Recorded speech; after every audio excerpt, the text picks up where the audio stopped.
and as Deputy Speaker temporarily.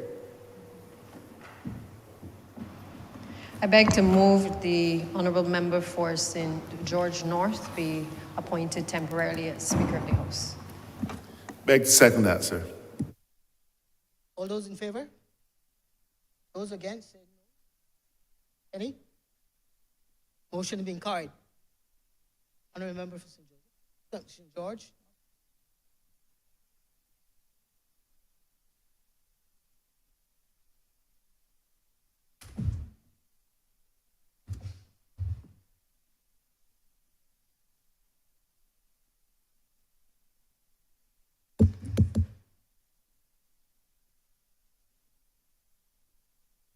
The House is now in session.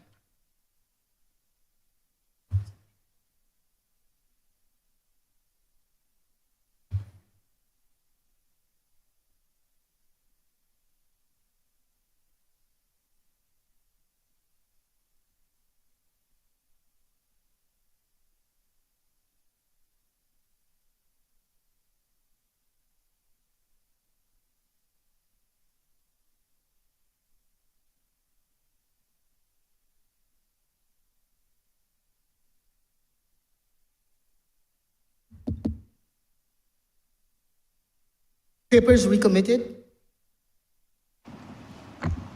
Madam Speaker, I am commanded to lay loan number 9469 BB, loan agreement for the Green and Resilient Recovery Development Policy Loan between the Government of Barbados and the International Bank for Reconstruction and Development. I'm also commanded to lay the Barbados Medium-Term Fiscal Framework 2024 to 2025 and 2026 to 27.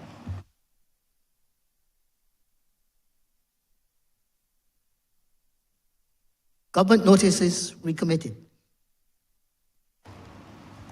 Madam Speaker, I beg to give notice of a resolution that the Barbados Fiscal Framework 2023 to 2024 to 2025 to 2026 be debated in Parliament, and that any recommendation made in respect of the Fiscal Framework 2023 to 2024 to 2025 to 2026 be considered by the Cabinet.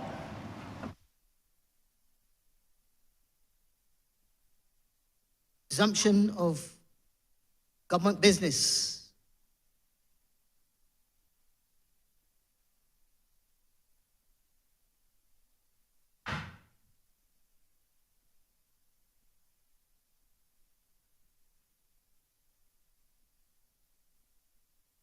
Just.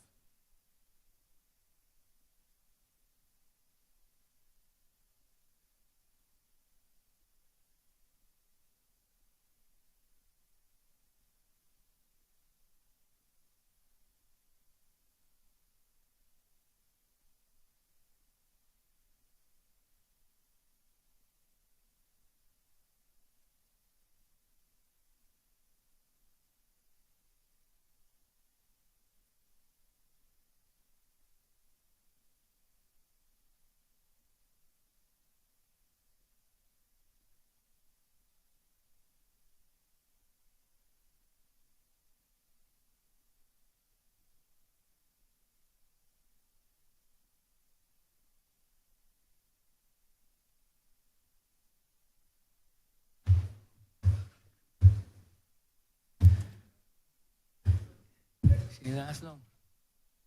Last very long, sir.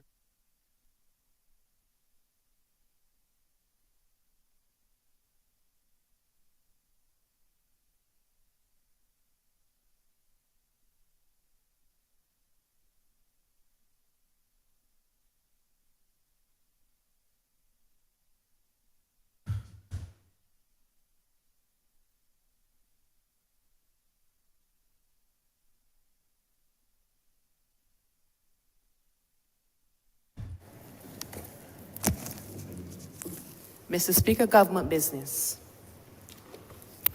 Order number 11, in the name of the Honourable Senior Minister and Minister of Transport, Works and Water Resources, to move the second reading of the Barbados Water Authority Amendment Bill 2023. Honourable Leader, government business. Thank you, Mr. Speaker.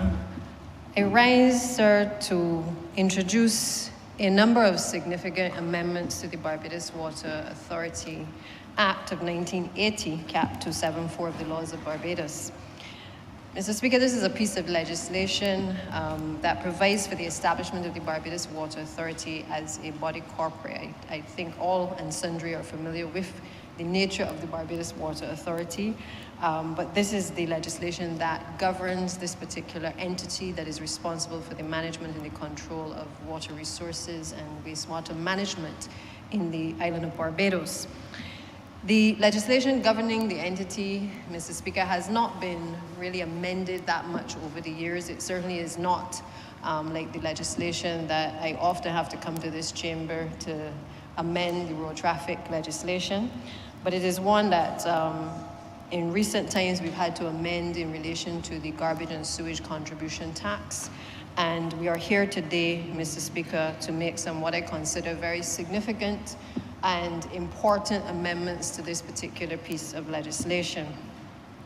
Usually, Mr. Speaker, when people think about water, I know last night I suspect a lot of people were thinking about electricity as we experienced the island-wide shutdown.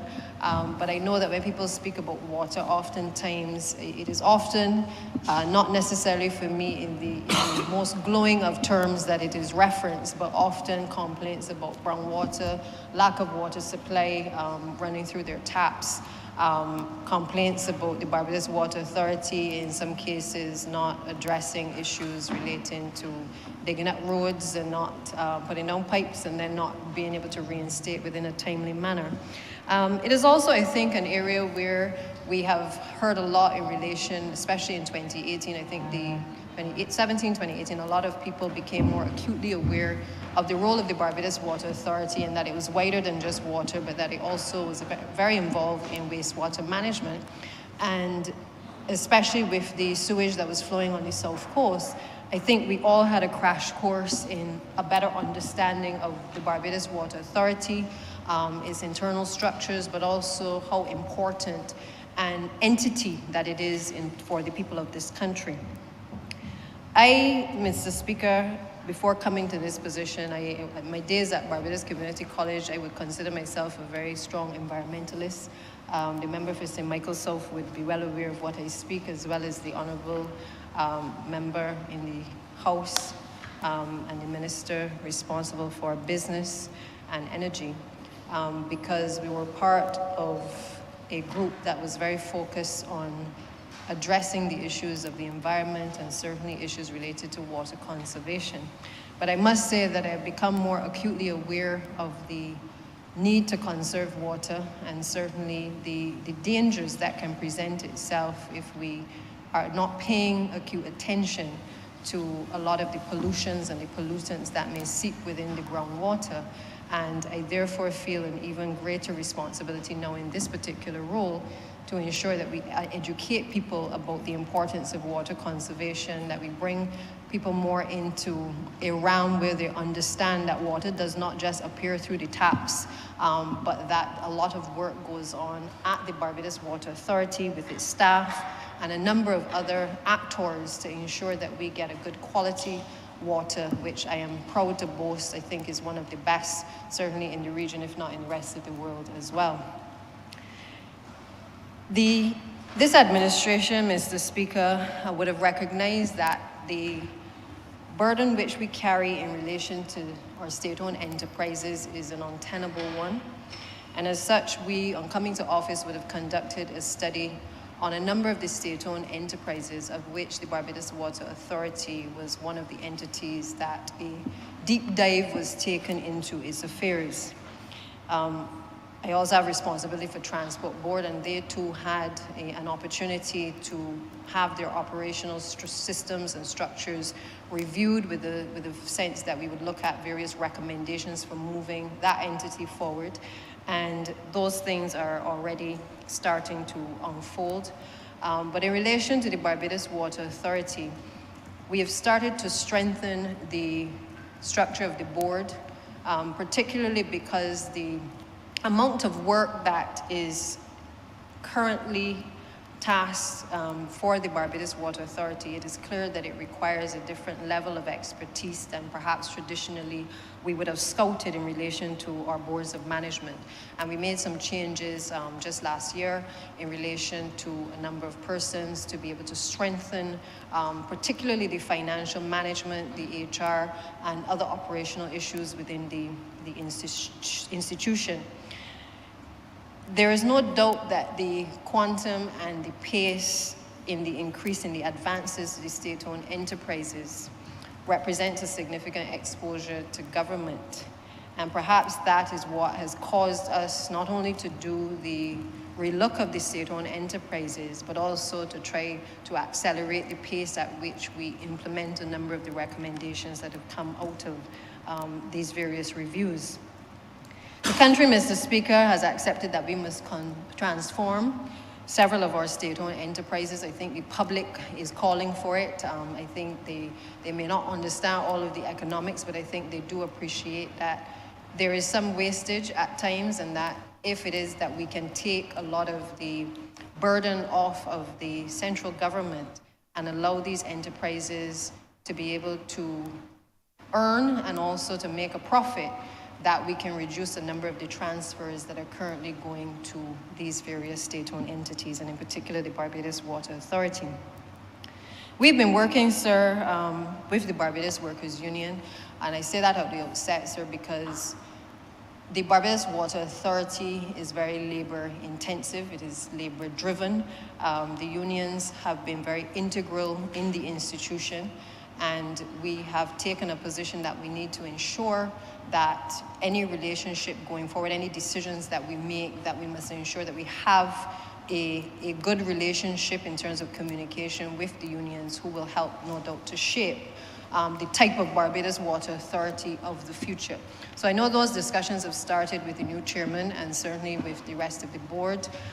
We may not always agree on everything. I know there are a lot of outstanding issues that have been in the works for some time, and I am happy that the parties can at times come to the table with a view to being able to resolve those issues, because I always say to people that at the end of the day, while we all have our agendas, the people who are without water must always be at the forefront of our minds, and we must never do anything to compromise the ability of them to be able to access water.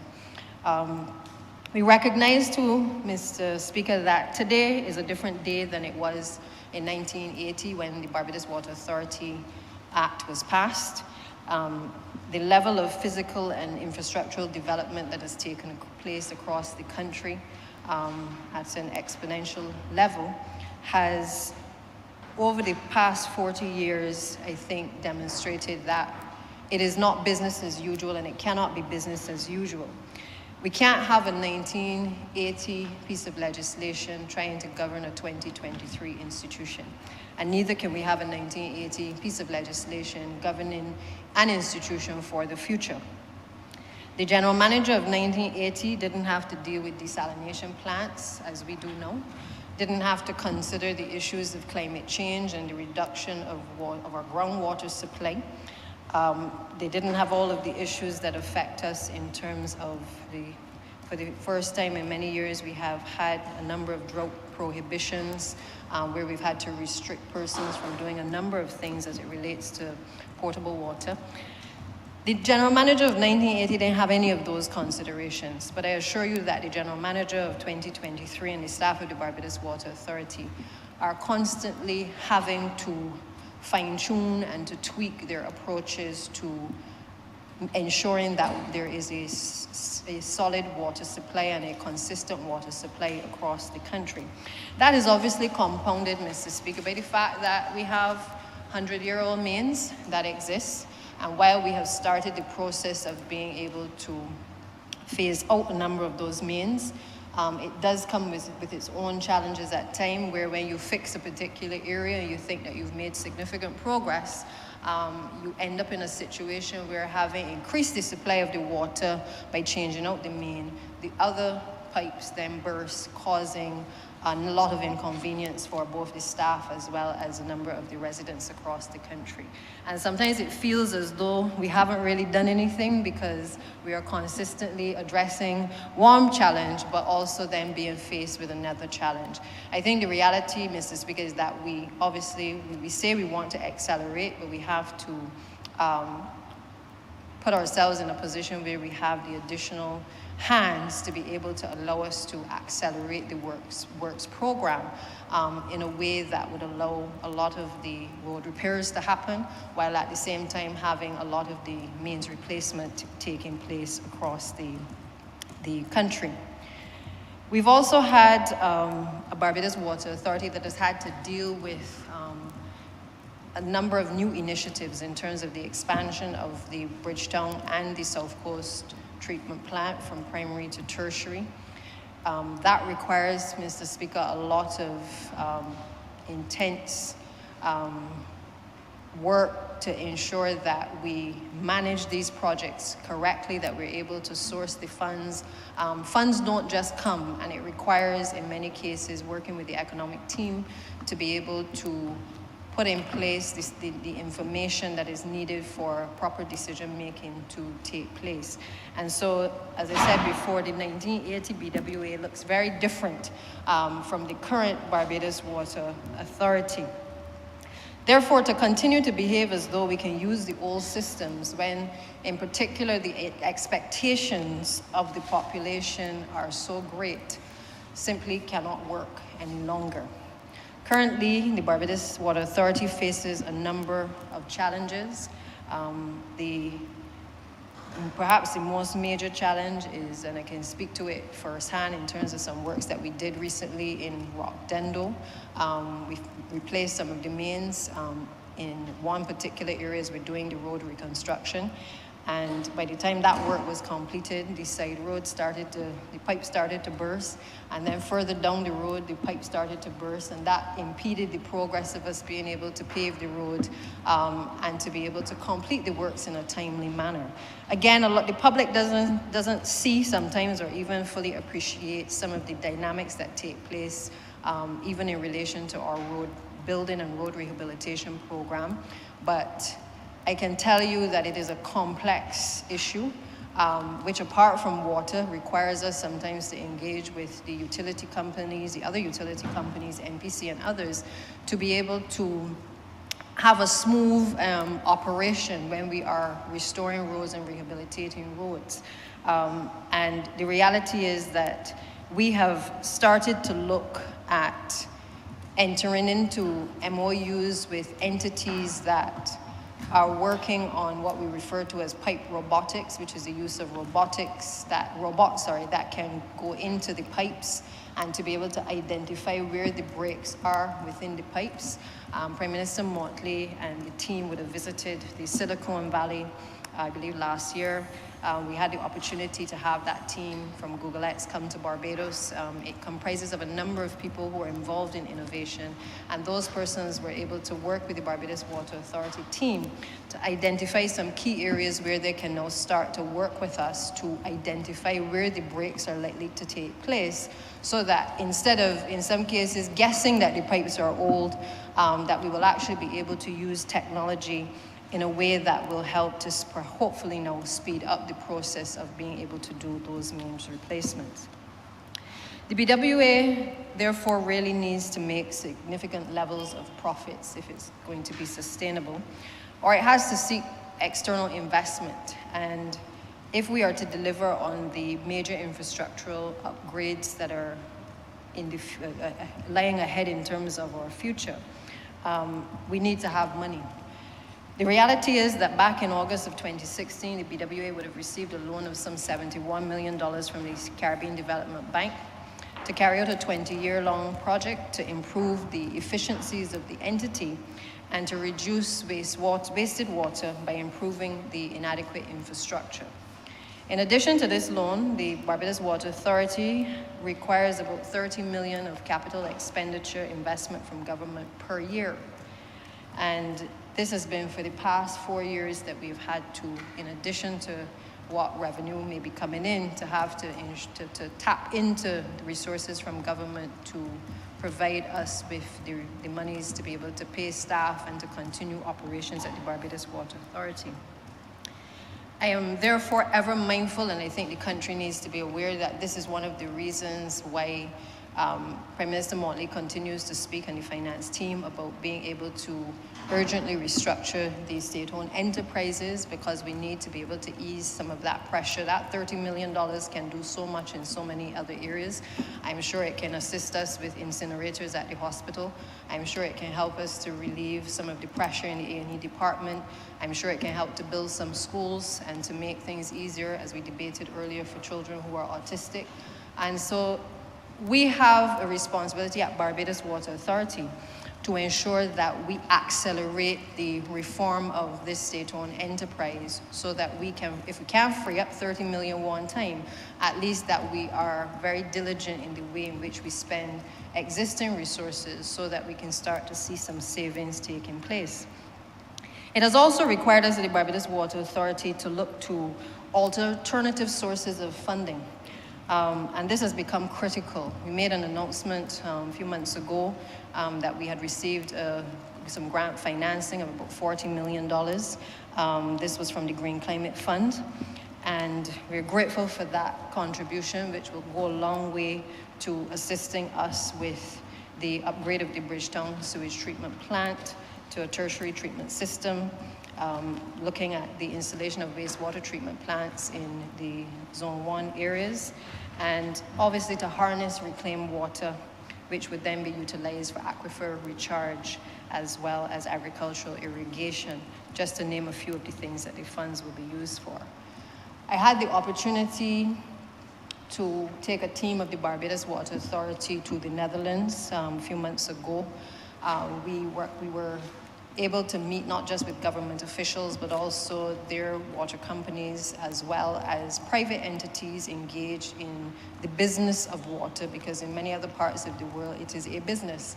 And to get a sense of how others are performing in this area and what are the best practices that we need to embark on in order to improve the operations of the Barbados Water Authority. I can say to you, Mr. Speaker, that coming out of that mission, and we had quite a number of our Barbados Water Authority technical teams, I think apart from being inspired, we made a lot of good contacts and formulated working relationships that will now stand the Barbados Water Authority in good stead. We have a number of people who go to Delft University from Barbados. I think there were over 30 students over the years that had attended this university, which is a leading technical university in the Netherlands. But the truth of the matter is, if we are to make any headway in this particular area of transformation of a Barbados Water Authority entity, it is going to require that we accelerate and partner with people who are leaders in a particular field. And the partnership with Delft University will allow us to have more persons being trained. It will allow us to also bring some of the professors from the university to Barbados in due course, to be able to work with the teams within the Barbados Authority to have them trained up. I think you can appreciate that the cost sometimes to send the persons as far as the Netherlands can be a bit prohibitive, but we've tried to find in our discussions with the team in the Netherlands ways to be able to improve the access to their resources by way of bringing them to Barbados, or having more of our staff being able to go to the Netherlands as well. While there as well, we had an opportunity to meet with persons from the Global Center for Adaptation. That was followed up with a meeting with the Prime Minister subsequently, and the team at BWA. They're actually very much in the business of helping to access financing for small island developing states. As you can appreciate, we are in the market right now for any financing we can get, particularly that which may be financing that is more not necessarily loan financing, but if we can find grant funding to be able to assist us with a number of the projects. And I believe once Prime Minister returns, the intention is for us to be able to have a delegation from the Global Center for Adaptation visiting Barbados very shortly to see not only about setting up office here to do work in Barbados and the rest of the region, but to engage in a number of projects which will redound to the benefit of the Barbados Water Authority and indeed to all Barbadians. We have also been looking as we try to build out the institution at not just the Netherlands, but there have been long-standing discussions in a relationship with Israel as well. Again, we've chosen countries that have been world leaders in the area of water and wastewater management, particularly because we are so far behind that if we don't accelerate the pace at which we're going, that we will be left behind in terms of being able to make the transition that is needed right now. And so we have had those initial meetings with the ambassador for Israel, to Israel, as well as I had the opportunity at UN Water earlier this year to also meet with the minister responsible for water, and they have also extended a welcoming hand to Barbados to see firsthand what is happening in their territory, but also to find ways by way of technical assistance, first and foremost, to be able to assist us in the number of projects that we have upcoming. I take the time, Mr. Speaker, before going into the substance of the bill to give you context in terms of what the Barbados Water Authority is doing, and that as we seek to transform, it is not just only about numbers, but about building the capacity of the people who work within the Barbados Water Authority. If you are only dealing with Barbados, sometimes you have a tunnel vision. You're only seeing what is happening here. But what I have found is that when we've exposed our employees to opportunities to see what is happening in other countries, we're also encouraging them to come back and impart that knowledge with the teams, the technical teams within the Barbados Water Authority. And I think that that is making quite a difference in terms of their approaches. We were able to take a representative from Labour, for instance, to the Netherlands. They got to see as well the direction in which this administration is going, that we're not going to make decisions on water without Labour at the table, because when we come back from these trips, we need to be able to engage with the Labour at the Barbados Water Authority, the workers, to be able to let them understand the direction in which we're going. And I felt that that was particularly heartwarming, that we had somebody not just from the technical level, but also from the Labour movement being a part of the team, that they could see firsthand what is possible, but also what are the things that we need to improve on. The truth of the matter is, and it's no mystery, there was a voice note circulating recently about concerns that were being expressed by a Labour representative about discussions with the chairman of the Barbados Water Authority. And I want to say for the record that I think when you take out all of the things that people will want to say about the voice note, it spoke to the fact that the chairman and the board of the Water Authority have started the process of highlighting not only the strengths of the organization and the strengths of Labour, but also the weaknesses and the things that we need to correct. Because the voice note and the speaker on the voice note alluded to some things which the chairman highlighted were practices that ought not to be condoned in the institution. And I want this to go out to all and sundry, that there's no approach by this administration at any point in time that would, cut off anybody's head for first offenses. Instead, we constantly say we give people a chance to correct their behaviors. And I think that that speaks volumes to the work that the chairman, the deputy chair, and the members of the board are doing, where they are prepared to talk through the issues, point out the things that may not be quite in line with the behaviors that we would want to see at the Barbados Water Authority, and to encourage Labour to make those changes and to work with the board in order to bring effect to making the institution way more effective in its operations. The Barbados Water Authority, Mr. Speaker, has also, while it strengthens, it has also had to grapple with issues of finance. It is nothing to hide that during the COVID pandemic, we were in a situation where we allowed persons the concessions during that period as it relates to disconnection, certainly of their water bills. And we reached a point where we had obviously accumulated significant sums that obviously have to be paid back. That moratorium has costed us over $100 million. But we did it at a time when we understood that what people were going through. We have continued to offer moratoriums. We've continued to say as a Barbados Water Authority that, again, rather than cutting off people's head, cutting off people's water, that we talk to people, we give them opportunities to correct their mistakes in not paying the bills and come in and talk to the staff so that arrangements can be put in place. And I again will encourage Barbadians to do so. The staff at the Barbados Water Authority are not unreasonable, but I would always suggest that you just make contact with them, let them know the situation, and allow for an arrangement to be put in place to ease the difficulties that you may be having in making payments. We've been quite successful with the commercial customers getting the revenue in. We had to engage some persons to do some phone calls to people to remind them that they need to come in and settle the accounts. We've had to engage a few attorneys to be able to help strengthen the team when it has to be ramped up to legal action. But generally, the approach was that we go after the commercial customers, obviously with the understanding that they may have a bit more disposable income first. And then, of course, we would start the process of engaging with our domestic customers.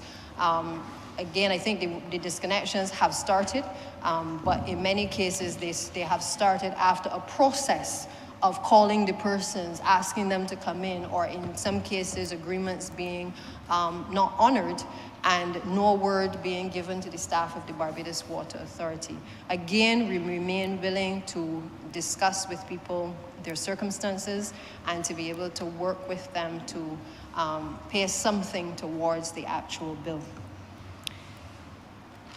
We have been facing, Mr. Speaker, issues of procurement as well.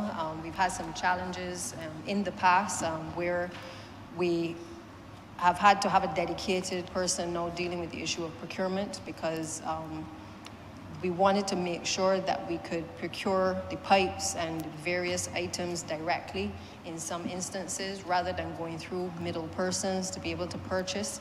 I must say, Mr. Speaker, that the Barbados Water Authority, over the years, the controls that ought to have been in place have not been in place. And you know, I don't know if it's parliamentary or not, but you know, in some cases, as Bajans would say, people have gotten away with murder.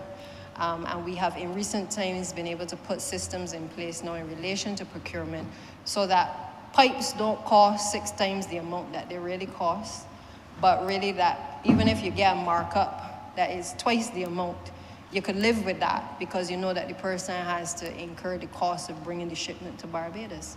But what we can't have is that the price of ordering these things are 3, 4, 5, 6, 7 times the amount of what the true value really is. And so we have clamped down. And I say this in all sincerity that in terms of the strengthening of the entity, the chairman and the deputy chair in particular have been very clinical in making certain assessments of the entity. There are a lot more controls, and the staff will agree with me that there are many more controls now than I think that there were before because we're really trying to tighten the way in which the entity is actually working. There's also a need for the IT infrastructure overhaul to take place. The entity can be more efficient. It has a lot of different systems, but we have to get systems talking to each other. And that is in the process as well in terms of trying to get a proper overhaul of the entity so that information is easily disseminated, but also to improve the communications to the public. I am often very concerned that we could do better in terms of how we communicate to the public, especially when there is disruption. You know, I am always calling and asking, well, have you sent the tankers out? Have you put up a notice? I know we had a ridiculous situation the other day where if the power went off, the switchboard wasn't working, and there was no number available for people to call. Something as basic as that, sir, I think are things that we have recognized cannot continue in a 2023 Barbados Water Authority. And I am happy that those things have started to be corrected. Now, Mr. Speaker, much said about the things that we are doing, but the truth of the matter is that this particular amendment today, one of the provisions deals specifically with the institutional strengthening. And it deals with institutional strengthening in relation to the position of general manager of the institution. Right now, the 1980 Act provided for the appointment of a general manager. The general manager is subject to the directions of the board and is responsible for the execution and the management of the affairs of the authority. Now, with all that I've said before this, I think you start to realize that all roads leading to the general manager can become very cumbersome because without other layers or persons along the chain to be able to interface with the technical teams, all things flowing to he or she can become a bit problematic, and that's what we've been experiencing over the last few years with this general manager position and not as many technical positions being created to support the general manager as well as admin positions. With all the challenges we have in terms of the projects, there are a number of projects that the Barbados Water Authority has to execute. The project management teams need to be strengthened. We've in some cases used the resources available to us to strengthen those teams, but we have also been actively trying to find external resources to be able to top up what we can do in terms of human resource capacity to help us to manage our projects better. And as such, this new bill makes provision for now the post of general manager to actually be replaced by the post of a chief executive officer. And it doesn't stop there, Mr. Speaker, because while not in this bill, the Cabinet of Barbados has also approved two other positions, which is the position of Chief Operations Officer, as well as the position of Chief Technical Officer. Each of those positions will help to support the Chief Executive Officer of the institution in the execution of his duties. Again, it is a case of, I think, trying to ease some of the pressure while at the same time allowing those who are experts and trained in a particular area to deal with certainly the day-to-day management of the institution, while accepting that the institution is so dynamic that you're going to have different people specialized in other areas to be able to help us to carry some of the weight as well. The good news is as well, Mr. Speaker, that while we are introducing these provisions in this particular piece of legislation, the board has also been working on a strategic plan for the Barbados Water Authority. Now, we had, as I said earlier, some reviews in terms of the state-owned entity and how we could examine various aspects of the Barbados Water Authority to improve its operations. That was done and a report was submitted. From that report, the new board has been able to continue to meet with the staff of the Barbados Water Authority, and I'm told that coming out of those discussions, that we are now at a stage where we're about 90% complete in relation to the strategic plan. Of course, at the appropriate time, that will be shared with the cabinet, that will be shared with the unions, that will be shared with the workers for their input. But again, I say to the country that we have started the process of trying to transform the Barbados Water Authority. Now, Mr. Speaker, this particular piece of legislation also ventures into another area, which is perhaps not as sexy, but one that deals with the issue of the management of our wells. Now, the Underground Control Act of 1953 is actually being repealed by this piece of legislation. That act gave power to what was described as a water board, which comprised of a chief engineer of Water Works Department, which would essentially be the Barbados Water Authority, the chief medical officer, a public officer from the Ministry of Agriculture, and not more than 5 persons appointed by the minister responsible for water works. And for those who understand the direction that integrated water management is going would appreciate that a 1953 piece of legislation can no longer have the types of persons on it that do not speak to all of the other areas in terms of environmental protection, in terms of the environment, being able to sit on that particular board to help to guide a number of the issues that are likely to arise in relation to wells and the management of wells in this country. And when I speak of wells, Mr. Speaker, I want to make it clear that we are talking about the management of private abstraction wells. I think many would remember our colonial past. There were a number of plantations across the country. Many of them had wells on them, which back in the day, obviously persons would use the water from the plantation well to be able to irrigate the spaces around their chattel dwellings. And back then, the Underground Water Control Act would have had a regime which would have allowed for the licensing of a number of those wells. The Act gave the board at the time the power to take such measures as were necessary to either get information from those licensees, to maintain the records of our underground sources of water supply on the island, and to control and to regulate the sources of water that were found. The licensing scheme then required a license to be obtained from the board to do a number of things. You could sink a well, you could deepen the well, you could abstract water from the well, you could convert it, or you could substantially alter the well that was originally sunk. And it gave that board the power to suspend, to revoke, or even to attach conditions to the license once it was issued. Again, if we are to move towards a more integrated approach, then it is clear that the persons who previously sat on the water board would now have to be expanded so that there is greater dialogue and synergy in the decision making that now has to take place in relation to water management in this country. And therefore, there's now rather introduced into this amendment a new section, which is 4A, which provides for the creation of a Water and Wells Management Committee. So we've repealed the Underground Water Control Act, we've removed the Water Board, and we have created a Water and Wells Management Committee. That committee will now comprise of the Permanent Secretary in the Ministry of Transport, Works and Water Resources, or his nominee.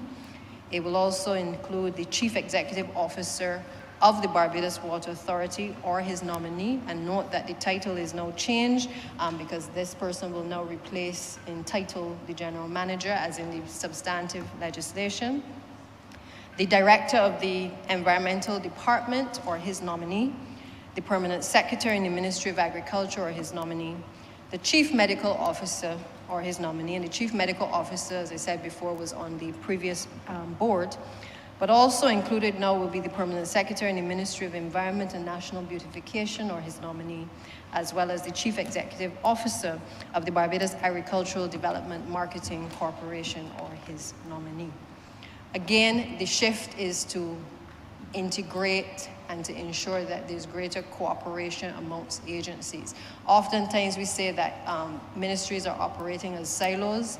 Well, sometimes you have to almost force behavior on people by placing them in the same room so that there can be that cooperation and collaboration to be able to break the existing systems that are not working for the people of the country.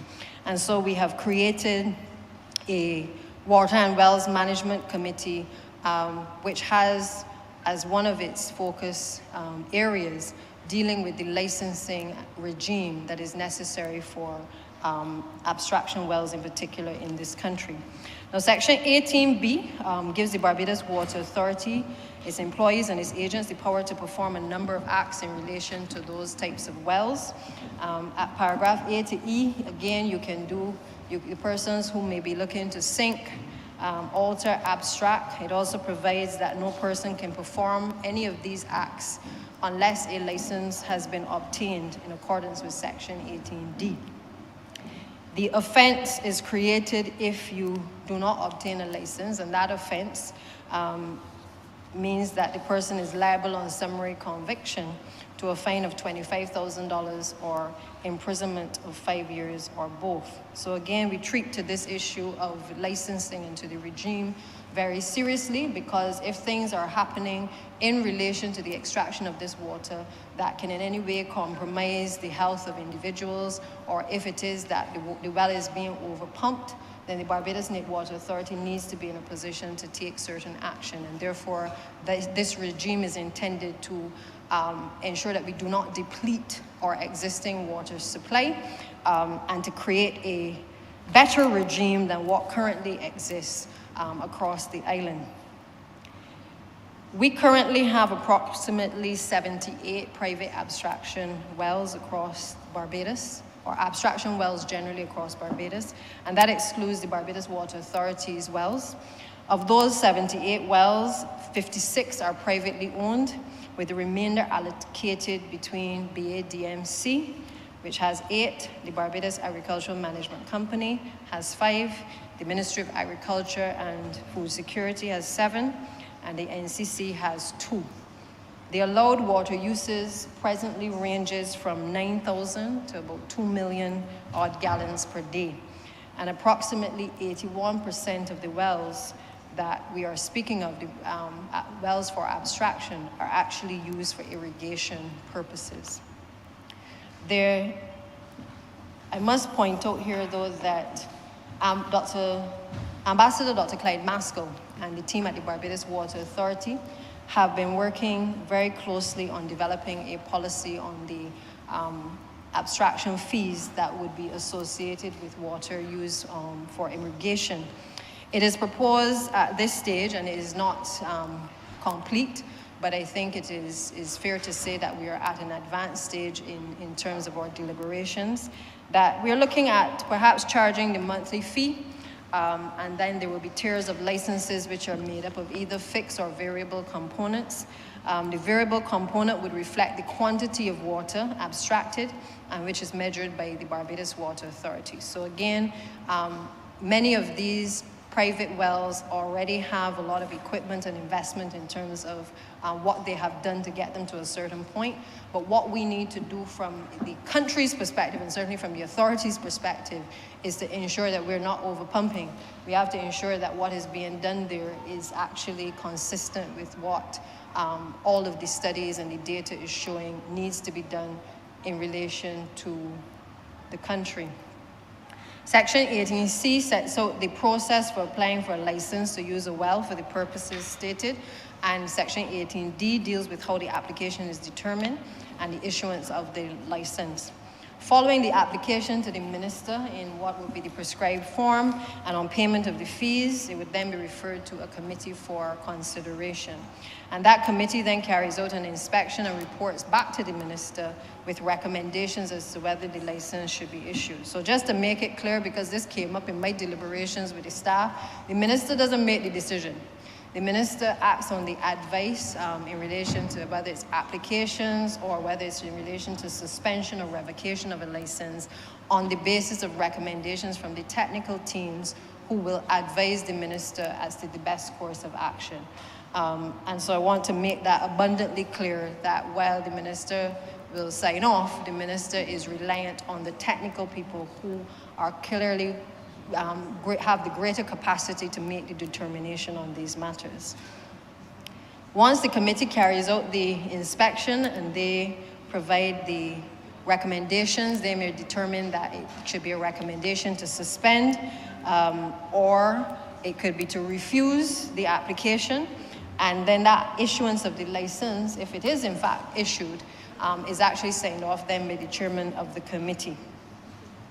Section 18E provides that where in the course of the committee's inspection of a well or premises connected to a well, where that reveals an area of concern to the technical team of the committee, which was previously the subject of rectification, in other words, that the person was asked to rectify and they didn't, then the minister may, on the recommendation of that committee, issue a written warning to the licensee requesting that the area of concern be rectified within a specified period. The bill provides the details which should be included at section 18(2)(c), and the bill gives the minister power to order that the license be revoked or suspended if the license fails to comply with the warning that is given. So again, just as in other pieces of legislation, you get a warning, you get an opportunity to be able to rectify. If you don't rectify, then there are consequences that flow from that. Section 18F provides that before the revocation or suspension is ordered, the licensees must be given a further period to rectify the area of concern. So basically, you get a second chance, and the licensee can also, within 10 days from the date of the notice, make representations as to why the license should not be suspended or revoked. If the minister is satisfied that no action has been taken after this to rectify the issue and no suitable explanation has been given, then he can give the licensee written notice of the suspension or revocation. It should be noted too that the minister has the power to revoke or to suspend a license without hearing representations where the licensee was given a further period and failed to address the concern. So again, if you've been given the chances and you decide that you're not adhering to the opportunities given, the minister has the ability to consider revoking the actual license. At section G, the minister can, on the recommendation of the committee, by order, suspend the abstraction of water from wells if, as happened recently, there's a drought or if there's a natural change that causes a shortage of water. The period of abstraction and would rather be suspended for the period of the order. So as we had recently with the situation with the prohibition, again, that can extend to persons who have wells that fall within this category, and the authority will be in a position through the committee to be able to take the necessary action to regulate. If persons breach the provisions, this will constitute an offense, which is again triable summarily and punishable with a fine of $25,000 or imprisonment for 5 years or both. This section also gives the minister, on the recommendation of the committee, the power by instrument in writing to revise or alter the quality of the license which a person has been issued to abstract from the well. The considerations that must be taken into account are the environmental conditions which may be affecting the actual water supply. Section 18, Mr. Speaker, is a very interesting section because it deals with the misuse of a well. So where, for instance, a well is used in contravention of the Act, or if it is deemed a danger to health, or leads or is likely to lead to contamination of any source of water. Again, the minister, on the recommendation of the committee, can give notice in writing to the owner or occupier and require him to plug or to fill the well or to use some other means of satisfactorily disposing of sewage or other waste. Again, we have to have some control and oversight in terms of what people are doing that may not be in the best interest of not only themselves, but in terms of the wider country as well. If the person fails to comply with a requirement of the minister can give the authority permission to enter onto the land and plug or fill the well and do any other works that may be required to dispose of the sewage or the other waste. Of course, as in other pieces of legislation, the expenses that are incurred by the authority in taking these corrective measures become a debt that is due to the state, and the Act gives the authority the permission to be able to recoup the costs that they have expended as well. Section 18(1) provides that the minister may at any time require the authority to inspect a well or premises connected to a well and submit a report on its inspection to determine either whether an application for a license should be granted, whether to assess whether the applicant has satisfied or even in some cases rectified an issue which was brought to his attention, or to assess compliance with the terms and conditions that have been granted in the license, or even to determine if a term or condition of the license has been contravened. Section J, which is the final section, provides that any license which was previously issued, and this is very important, under the Underground Water Control Act, Cap 283, shall remain valid for a period of 12 months from the commencement of the Act. So in other words, after it's passed this House, after it's gone through the Senate, after it has been proclaimed, It showed those licensees that are currently the holders of a license under the previous legislation will continue to have that license valid for a period of 12 months from the commencement of the Act, and at the expiration of that time, it shall be deemed to have expired. Existing licensees will be able to continue operations, but must before the end of the year apply for the renewal of their license. So we are not, we are giving a period within which there is a transition to this new regime. It is the same regime to some extent that others are accustomed to, where there's a licensing structure, but we appreciate that we don't know where all of the wells are either. We have a list of some, but we don't know where all are, and this gives people an opportunity to come forward. And in many cases, we've requested of people to come forward before, and they don't come forward. So this actually allows the authority, the teeth now, to be able to enforce and to ensure that people are compliant, again, so that we protect the water supply. We do have other plans, Mr. Speaker, as well for our wells. Interesting enough, while we are in the process of identifying the abstraction wells, we also find ourselves in a situation where we discover wells that are drainage wells or stormwater wells as well across the country. The Barbados Water Authority launched a program called the Where Are the Wells campaign a few months ago. And this was to monitor as well as to help us to identify where the wells were. Now, obviously, in so doing, you come across other wells that you can't just ignore because you have the technology, and you can't ignore, particularly if I am minister and I'm responsible for both drainage and for Barbados Water Authority. So we have simply been in a position where the Barbados Water Authority can identify where those wells are, which is why we've been calling on the public to reach out to the authority and to identify where wells are within their community that fit the criteria of abstraction, wells or drainage or stormwater, so that we can collate that information and share some of that information with drainage. In some cases where there needs to be corrective action taken, obviously the information that is provided would help us to then be able to put in place measures to do the correction that is needed for a number of those wells. But we're using, obviously as a starter, what they've gone out to do is to identify whether there are any issues in terms of nitrates and to check for the amount of water that is being used by a number of these wells. But again, we can't ignore that there may be other wells that need to be identified that can assist the drainage unit as well. And so the georeferencing system is not specific to abstraction wells, but allows us to, with the support of the public, to be able to identify a number of the drainage and the stormwater wells as well. It is critical, I think, that we map these wells. I think the public has been calling for attention to be paid to a number of uncovered wells. You know, I certainly suffered the loss of a young man in my constituency who lost his life in a well. And I therefore feel very strongly that we have to do more in order to identify not only where they are, but we have to make sure that, and other ministers have had similar losses as well. And so we have to identify where they are. In some cases, they're easy to identify. In other cases, they're not. Because there's some of them they've put a lot of garbage inside of the wells, and people may not realize that it is actually an abandoned well, and then, you know, they're out walking or something and they fall into the well. So we're asking the public for that cooperation so we can identify where those wells are that perhaps need to be covered.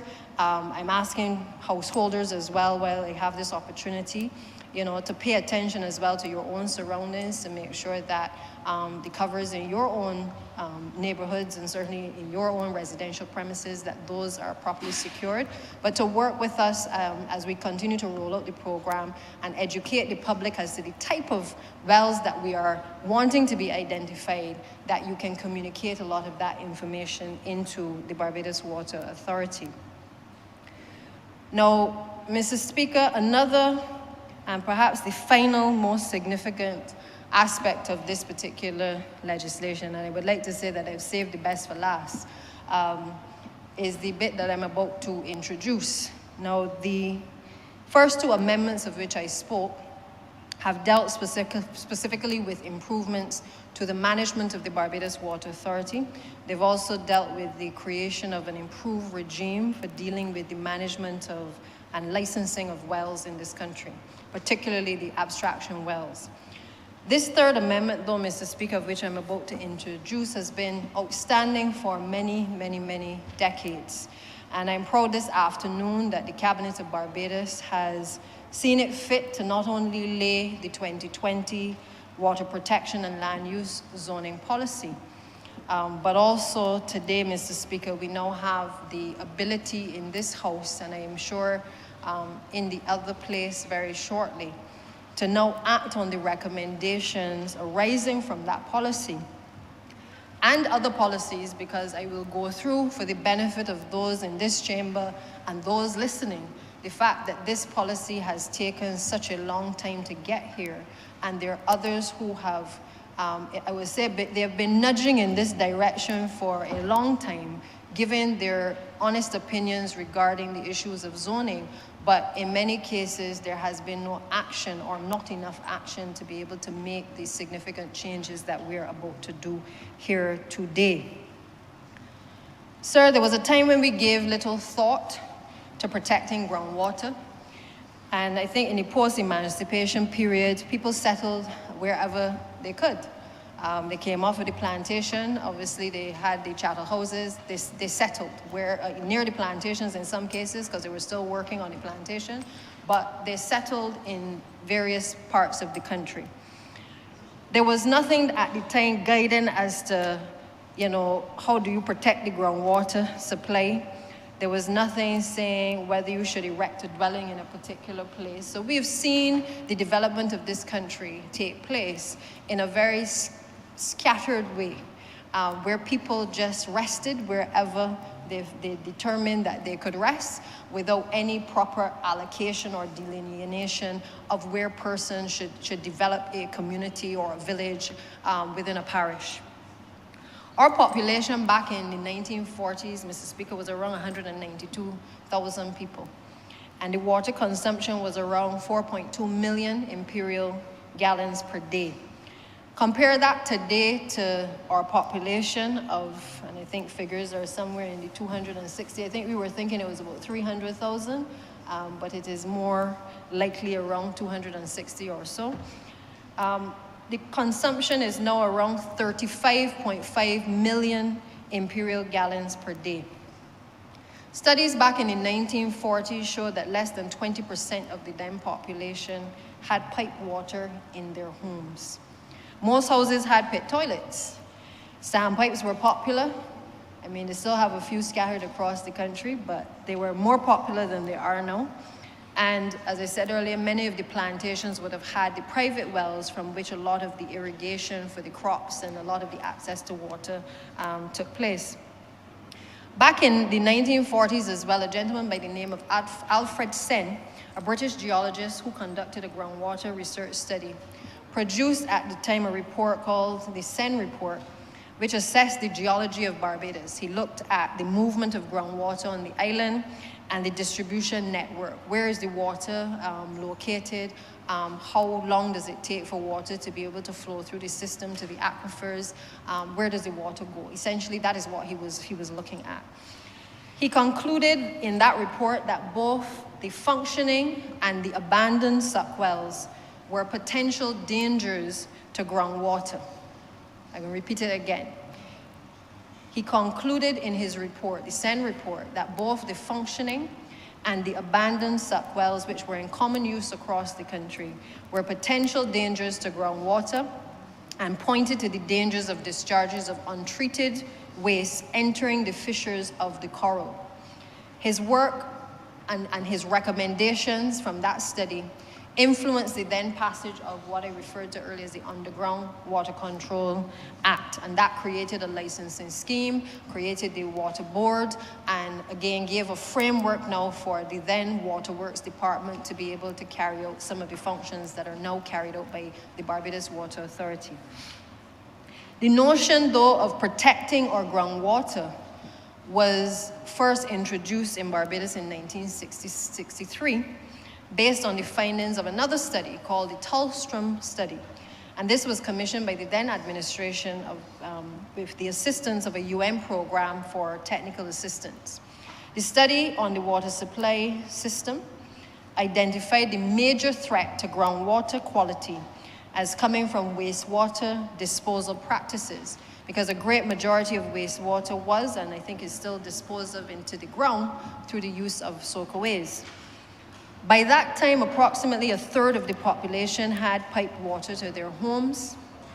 And tourism, not as we know it today, but tourism was then in its formative years. So again, we're seeing a change in the landscape, both in terms of the amount of water being used, the amount of the tourism sector now starting to pick up. So it means that more people are coming to the island, or potentially will come to the island.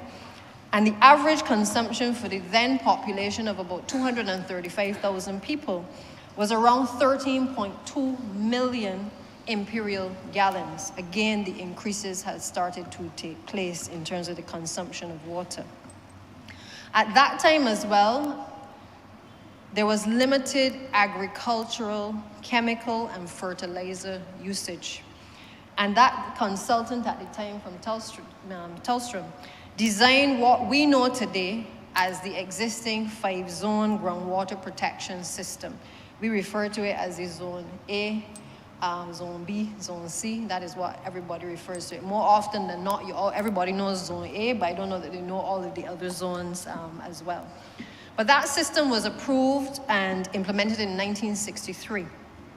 There were 5 zones which carried varying restrictions, with Zone 1 carrying the most stringent conditions to protect the public water supply wells and to restrict the construction of new buildings across the island.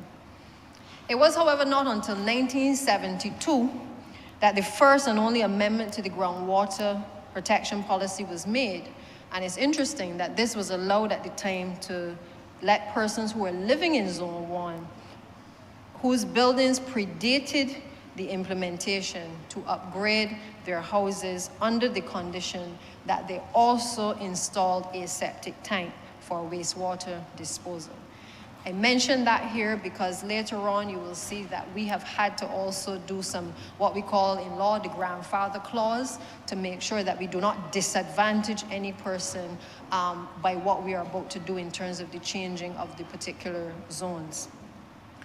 Over the last 58 years, though, of the existence of this zoning policy that we've all come to know, the groundwater protection zoning system, I think, for the most part, has served the country well. We've not had any major bacteriological contamination incidences. The country has only had to depend on disinfection for the most part of the groundwater. And we've really not had to have any additional treatments having to be done to provide a water supply that meets the WHO drinking water quality guidelines. And that is obviously the standard that we have adopted here in Barbados as the acceptable standard. But over the years, there has been an increase in the use of agricultural and other chemicals now, and there are new threats that are starting to emerge as well. Obviously, our population has increased as well, and perhaps sometimes the disposal practices of citizens may not also be the best in relation to the number of pollutants. I know a lot of people got paints lying around the house. Sometimes people dispose of the paints in a garden or something like that, and not properly disposing of these things eventually has a negative effect on the water supply if it seeps into the water supply, but in turn on the wider population as well. There was therefore, as a result of what was happening in terms of the increased use of the agricultural chemicals and other chemicals, a need for a comprehensive review and an upgrade of the groundwater protection zoning system. We had a number of, as I said, of emerging threats, and I think it became clearer and clearer that a new system needed to be developed in order to address these issues and indeed to protect the marine ecosystem as well, because the reality is what we do on land eventually seeps into the water, in the sea. And a lot of times we don't realize that, there is that interconnection, unless it is when we have a hurricane system and we realize how interconnected all the water is on the lands flowing into the sea and vice versa, that really life is really but a cycle.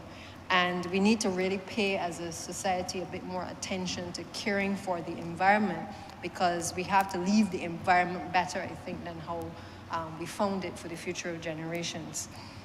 In 2002, and I'm taking my time to go through this because while we are going to do something very significant today, it is important that people understand the journey, that we are not simply passing laws today, but that there's a story that must be told as to the road that we have traveled to get to this point, to make wrong things right.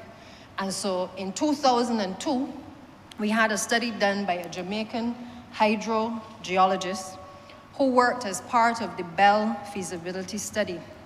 And he noted then that the existing zoning policy, the one that I'm saying we all know today, the one that came out of the Tellstrom study, was ineffective.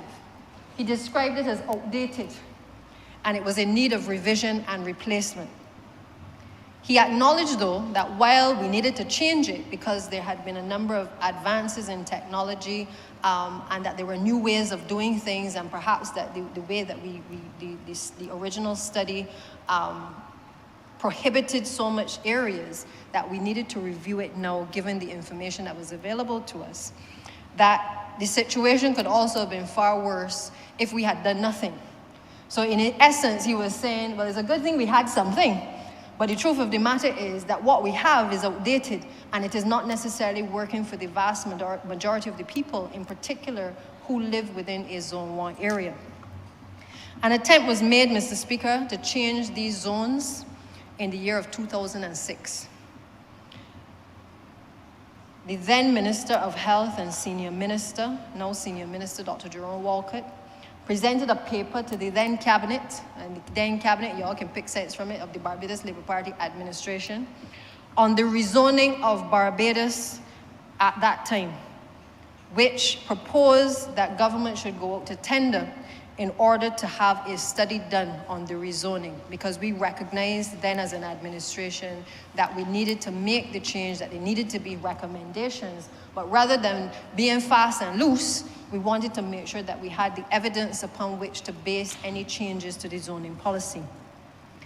The study was later done in 2010, and a consulting firm by the name of Burnside was engaged. And I made the point that this is 4 years after Minister Walcott then and Senior Minister now would have made the recommendation, and the approval would have been given by Cabinet. But it took us, we would have been out of office in 2008. It took another 2 years before this paper could have been picked back up. And I suppose persons come to their good senses to realize that changes needed to be made to this zoning policy. It included in that set of recommendations from Burnside was a review of the design criteria which was used in marking out the zones, the demarcation of the boundaries. It also looked at the use of better computer modeling models as well, and techniques, as well as looking at better land use practices that could pose a threat to groundwater quality. The review also included recommendations to review and to amend the existing system that we know so well about. This system, as I said before, would have impacted a number of people living in the Zone 1 areas. A number of them were denied water supply services, and as a consequence, in many cases, lived in, for the most part, substandard conditions, because access to water is a basic right. And if you don't have access to water, or to have the facilities to be able to dispose of your sewage, then you really start to live in conditions that are not acceptable in a 2023 Barbados, and certainly in a Barbados at all. And therefore, the former administration did not find it fit to be able to do anything in relation to that particular study. Obviously, in that period, we would have seen developments taking place. I think the Bell and others, you would have seen a number of people moving into some areas and creating densely populated communities. And people will, as always, have their views as to whether persons who illegally squat should then have these types of rights bestowed on them. But I will always maintain from this place that people don't deliberately wake up one day and settle in an area and bring their families and their children in particular to catch water from a standpipe or to dispose of their sewage in the earth through a pit toilet. People make choices sometimes because of circumstances, and as an administration, we recognize that while the situation may not be the right thing in the way it started, that once we are armed with the information and the education upon which we can make better choices and we can make things better and make life better for Barbadians, because our mantra don't say we make life better for Barbadians who only comply with the law. It says we make life better for all Barbadians. So as far as I'm concerned, we have the right to make sure that we make life better for people, for our children, for our elderly, when we find that they are in situations where it may be a danger to them, but it may also be a danger to all of us as well because of the implications. And let me just say, you know, the reality is that there's no administration thus far that has been able to build out housing to adequately support the demands in any community. And therefore, I don't know any country in the world that you ain't gonna find somebody trying to squat somewhere or to illegally occupy somewhere. I got people in the Pine that would want to move into abandoned houses just simply to be able to get accommodation. They will trespass if they need to, because in desperate situations, people will do desperate things to be able to put a roof over themselves and their families. So when I speak of circumstances, we may not like how people get where they are, and we may not like the decisions at times that governments have to make to correct these things. But I say to the country that we have in this legislation and on this occasion tried to rectify a problem which not only impacts the people living in these communities, but has the potential to impact every single one of us if the water is contaminated in those areas, because it will creep into the water supply and affect all Barbadians. The recommended changes to these zones have basically taken 17 long years to become a reality. They are being made against a background that all the studies to date have showed that there are new technologies that can address concerns of people living illegally in a Zone 1 area in Barbados. The studies have also shown that we can improve the health and the living conditions of residents in those areas. And by no means, as I said, does it mean that we are giving a free rein to people to squat illegally. But again, we have to weigh the balance of all of the factors in making a determination of how do we treat to these people. Right now in the ministry, the Barbados Water Authority, and I've said it in this chamber before, there was a lot of talk about being able to sewer the areas of the Bell and Bellevue Tenantry and Bailey's Alley for a long, long time, from the time I was a little girl. We have been able as an administration to start that process, not just coming to the people and putting up a sign and talking to them, but every week we've been meeting with the teams to be able to get in place the designs so that we can actually proper sewer those areas and be able to bring some relief to the people in those communities. And why? Because the technology now exists that we can do it. And we don't have anywhere to send the people, so we have had to find solutions to making sure that we can make life a little bit better for average, ordinary Barbadians in this country as well. Section 27, therefore, of the main act is now going to be deleted, and it is going to be replaced with a section 27, which enables the board, with the approval of the minister by order, to define or zone, restrict, or prohibit the use of areas across Barbados which contribute to the water resources of Barbados and the public water supply. And also it gives the power through the order to specify and to regulate the permissible uses of the areas. So essentially, the previous legislation in 1980 allowed for the then authority to be able to make the zones clear, to demarcate the zones. But it didn't go as far as we're about to go in terms of now adding for the first time desalination zones, for instance, because we've had to recognize where we are as a country in relation to climate change, the changes that have been made in terms of our being able to access the water supply, and therefore we have had to add an additional zone to the existing 5 zones, and we now have 6 zones in total. So one of the first changes that will come from the order, and let me just let the record show that we have been proactive in actually drafting the order, approving the order at Cabinet, because again, we want that as soon as this legislation is passed, that we are in a position to move forward with being able to execute on the promise that we have made to the people of this country. And so the zones that have now been identified are referred to not as Zone A to E, so not as Zone 1 to 5, but they're now renamed Zones A to F. The additional one being F, which is now the desalination zone.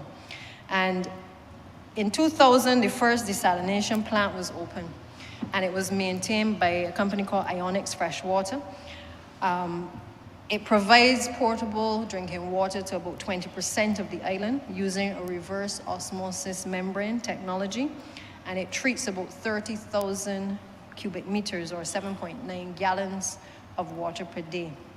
I want the country to understand that with climate change, this administration has had to also explore other options, as has previous administrations as well, in terms of adding into the equation additional desalination plants. But while we are looking at the additional desalination plants, we have also, in some ways, paused to be able to make sure that we do a proper assessment, working with CIMH, to be able to look at exactly where our water supply is coming from across the island. Because there was a time when people would just make decisions and give out contracts without doing any kind of data and research at the Barbados Water Authority. And we have taken a position that before any decisions can be made in relation to further desalination plants, temporary or otherwise, that we need to be in a position to justify where the water is, where the shortages of water may be, and to make decisions in an informed way as to what capacity must any additional desalination plants offer to this country. Because we can't allow these runaway trains where people enter into contracts on the eve of elections for either desalination plants or other contracts without the appropriate data being put in place. It must never, ever, ever happen in this country again. The changes will also very significantly result in a reduction in the size of what would have formerly been the Zone 1 area. And it will also free up approximately 3,737 hectares, which were previously restricted to water production-related activities. Again, giving significant opportunities to people who are looking to engage in economic activity, in looking to be able to do things in the spaces that were once prohibited. We are now opening up to give that opportunity to the citizens of Barbados to be able to have more space now to be able to do these activities. This is based on additional data that has shown that most bacteria and viruses will die within about a period of 90 days. The previous Zone 1 area catered for most bacteria and viruses to die within a 300-day period. Now, what is interesting is when you read the zoning, the policy from 2020, I think the suggestion was that it seemed as though they carried up the number to 300 days as opposed to 200 that I think was initially suggested. So it almost seems as though we overcompensated in the early stages, when in truth and in fact, we are now reducing the number down to the 90 days in terms of when the bacteria and the viruses will make their way out of the water supply. It therefore means that our public water supply wells are now protected in what is now known as the Zone A area, the new Zone A area.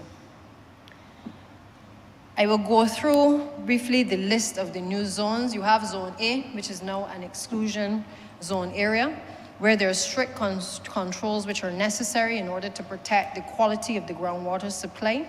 due to the rapid 90-day travel time for microorganisms, pollutants, and other contaminants to seep through the soil and rock layers in the area to the aquifer.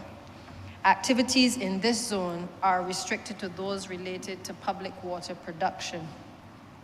Zone B is a pathogen management zone area where strict controls are necessary to enhance the protection of Zone A areas due to the 91 to 300-day travel time. Zone C is a chemical management zone area where strict controls are necessary due to the 301 to 730-day travel time. Now, Zone D is probably the one which will have the most impact and be of most relevance to the people who have suffered the longest. Zone D is referred to as an aquifer recharge contributing area, where the replenishment of the aquifer actually occurs. The use of the suck wells as the primary means of treatment of sewage and wastewater. And I want to just make this abundantly clear because this is very important. The use of suck wells as the primary means of treatment of sewage and wastewater will be prohibited, not immediately on the passage of this legislation, but it will be prohibited in the Zone D areas from January 1st, 2029. In other words, we are giving people an opportunity to transition from the suck wells to the septic tanks. And why, Mr. Speaker? Because we appreciate that we cannot impose a burden in terms of the cost on persons right away. If you have a suck well, there's a reason why you have a suck well, perhaps no, rather than going and purchasing a septic tank. We are mindful that in terms of the cost it can be 50% more than installing a suck well. And we therefore are working with Ministry of Finance to be able to explore options that may be available to us in terms of being able to assist those persons who need to make that transition from having a suck well to a septic tank. The rationale for this prohibition is based on the fact that the protection of groundwater quality comprises protection from solids as well as liquid waste. Suck wells in Barbados are generally dug until a suck is found or a fissure. And therefore the depth of the suck wells varies from site to site, and sucks could extend to a few meters depth or all the way down to the water table. So hence, if we continue to allow the practice, we may very well find ourselves further compromising our water supply. But we also know that we have a few things that we're working on to be able to help people to transition, and I hope that certainly within the next few weeks, once the legislation is proclaimed, that we are in a position to be able to announce the assistance that can be provided to people to make that transition from the suck well to the septic tank. One of the suggestions, Mr. Speaker, that has been made with the team, obviously we have the Garbage, Sewage and Contribution Relief Board that presently deals with issues relating to people who are most vulnerable. And we therefore believe that there may be an opportunity, if we make the correct amendments, to be able to allow for a board such as that to be able to deal with the issues of relief and to set up a system for them to manage the assistance that may be needed for persons to make the transition from the suck well to the septic tank. Zone E is a non-recharge contributing area which does not recharge or replenish the aquifer. And where such a zone exists, there shall be no specific restrictions unless such restrictions are imposed under the Scotland District Authority Act, Cap 395B, or the Soil Conservation Scotland District Cap 396, or under any other enactment. Zone F, as I said before, is the desalination zone, and this covers the area surrounding a well field used to produce brackish or seawater feed water for the process of desalination, where strict controls are necessary within a 90-day travel time. The fact of the matter is that that particular provision for desalination, as I said, would not have been included before. And we've had to, it's taken a little time to make the revisions because the team had to go back to the map, demarcate where the existing desalination plant is, but also to look at where potentially we may also in the future have desalination plants established as well on the island. So those changes have had to be made to take that into account. Section 6 of the legislation as well, again, another very significant matter that I think will affect a number of Barbadians. People ask, well, what happens to existing structures? Am I going to now be in breach of the law?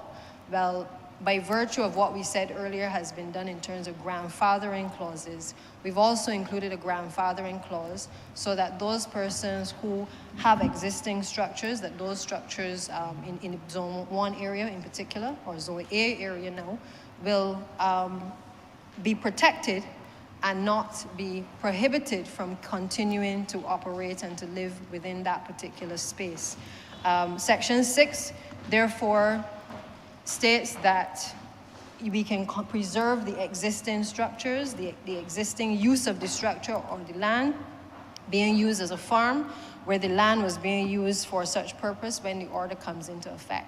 So those persons in the Bell and other places, I think there's some in St. James North, where again, there were concerns in relation to being prohibited from doing certain things. Those persons will now be grandfathered in to be able to allow them to continue to live and to reside in those areas. And I think that this is a very significant step that we've made because there's been a lot of inconvenience, a lot of, I'm sure, sleepless nights for a number of Barbadians who, even in anticipating this legislation, may themselves have believed that, you know, when we pass it, that we're coming after them. Right? What we don't want, however, is that people recognize that we have grandfathered in persons, and tomorrow you start to go and erect a structure, you know, in a location that that is prohibited. That will not be tolerated because you now need to fall within the regime that has been set in terms of the applications for planning permission, etc. Because the Tongue and Country Planning, the Planning Department is also by virtue of these amendments, also having to work within the new zones as well. There are a number of applications that are before planning presently, where I know a number of businesses, but also residential owners have been asking about this particular piece of legislation. When are the amendments to the zones coming, so that they can plan their businesses, so that they can change the existing use of what they were doing, or they can now engage in economic activity that otherwise they would not have been allowed to do. This, Mr. Speaker, is transformational for Barbados and for Barbadians as well. Now, a bit about how this is going to work. How is the practical side of this going to work, okay?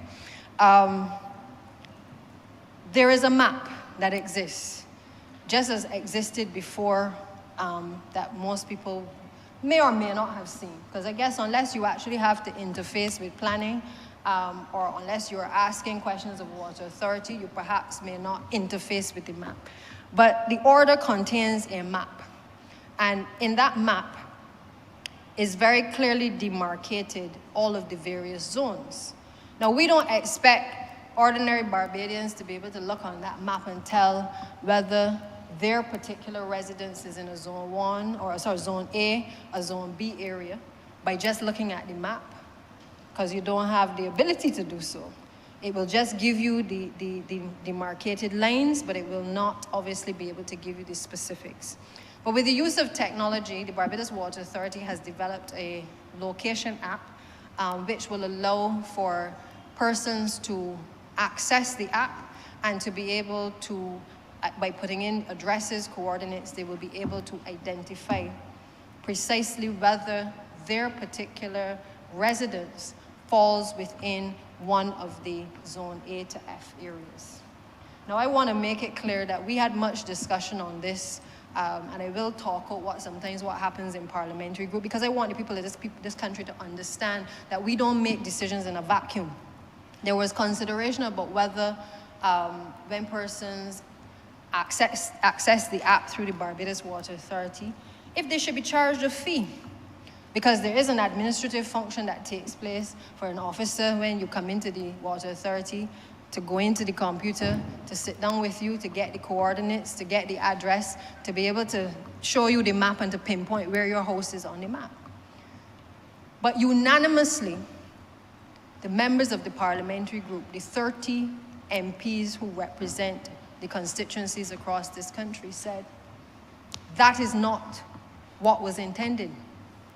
What instead we must do is to facilitate the app being available to the constituency offices so that the constituency assistants can assist persons if they come and they want to know whether they're in a particular zone, that the planning department will have access to it, the land and surveys department can have access to it, the Barbados Water Authority must have access to it as well.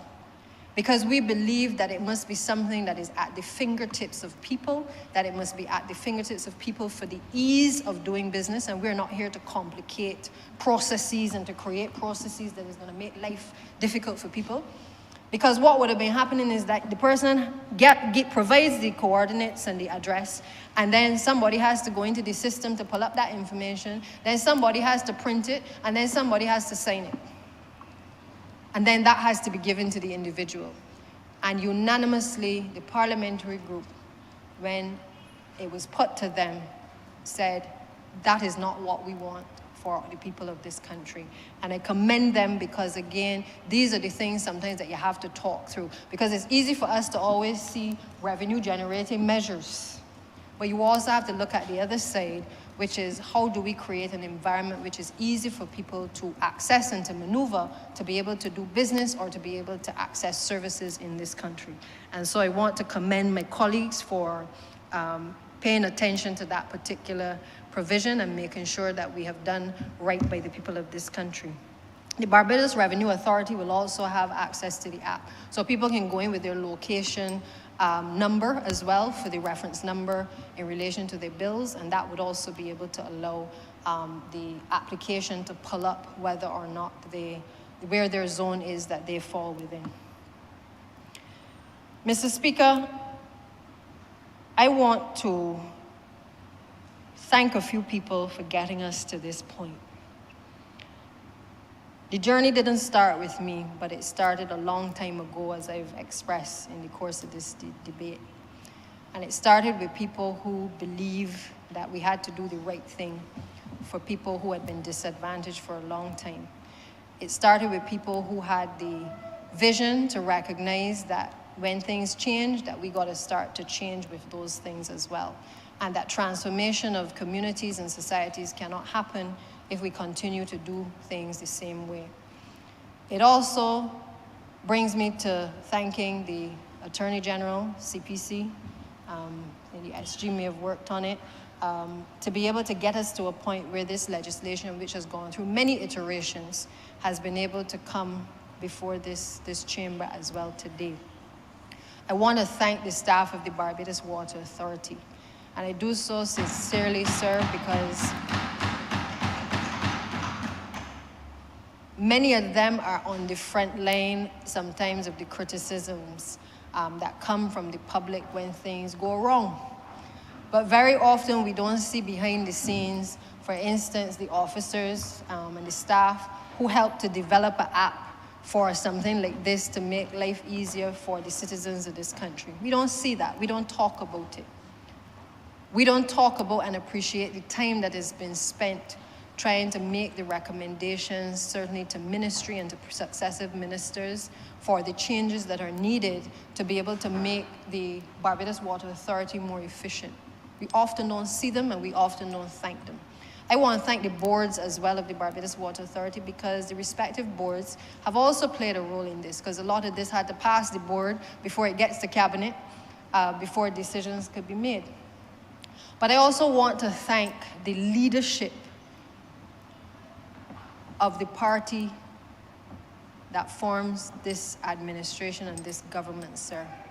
Because this party has been consistent in its approach to ensuring that we correct this issue of zoning in this country. And we have consistently shown, whenever the opportunity arose, that we wanted to not only provide the proper sewering in areas where it was required or the necessary upgrades to the systems, but we have also demonstrated today that we are prepared to keep the promise that we have made to the people on various political platforms by various leaders, and most recently by the Honourable Prime Minister, in her own capacity, sir, because I have been on the trail too, and I've heard the conversations with people in the same Zone 1 areas, you know, and I've seen the challenges people had using the water, bottles of water to do basic things in their communities. I understand today the significance of this piece of legislation, sir, and as I said, it could not have been here without the advocacy and the hard work of a number of the people who have brought it to this point. Lastly, I want to also thank the Honourable Member for St. Michael East, because his voice has been perhaps the loudest on these issues of zoning, and colleagues know of what I speak. He has been vocal on the political platforms, has been vocal in this chamber. He has reminded us that he does not want to leave politics without the commitment that has been made to the people in Licorice Village and the Bell and the surrounding areas that he represents, because he understands that we can improve the lives of people if everybody comes to work with a mission to do so. And I want to thank him. Sometimes we don't always like the way in which he says things, but I think he has been on the right trajectory all the time when he stands in this chamber and he defends the people that put him where he is, because he understands, like many of us, what people have been struggling with, not being able to get the adequate water supply and not being able, in some cases, to have the proper sewering within the communities. And I think that is the commitment, sir, that certainly this administration has given, and I'm pleased that I can lead a debate of this nature today, of what I consider to be a very significant milestone in the achievements of the Barbados Labour Party and in the achievements of this administration for the people of Barbados. Mr. Speaker, I am obliged.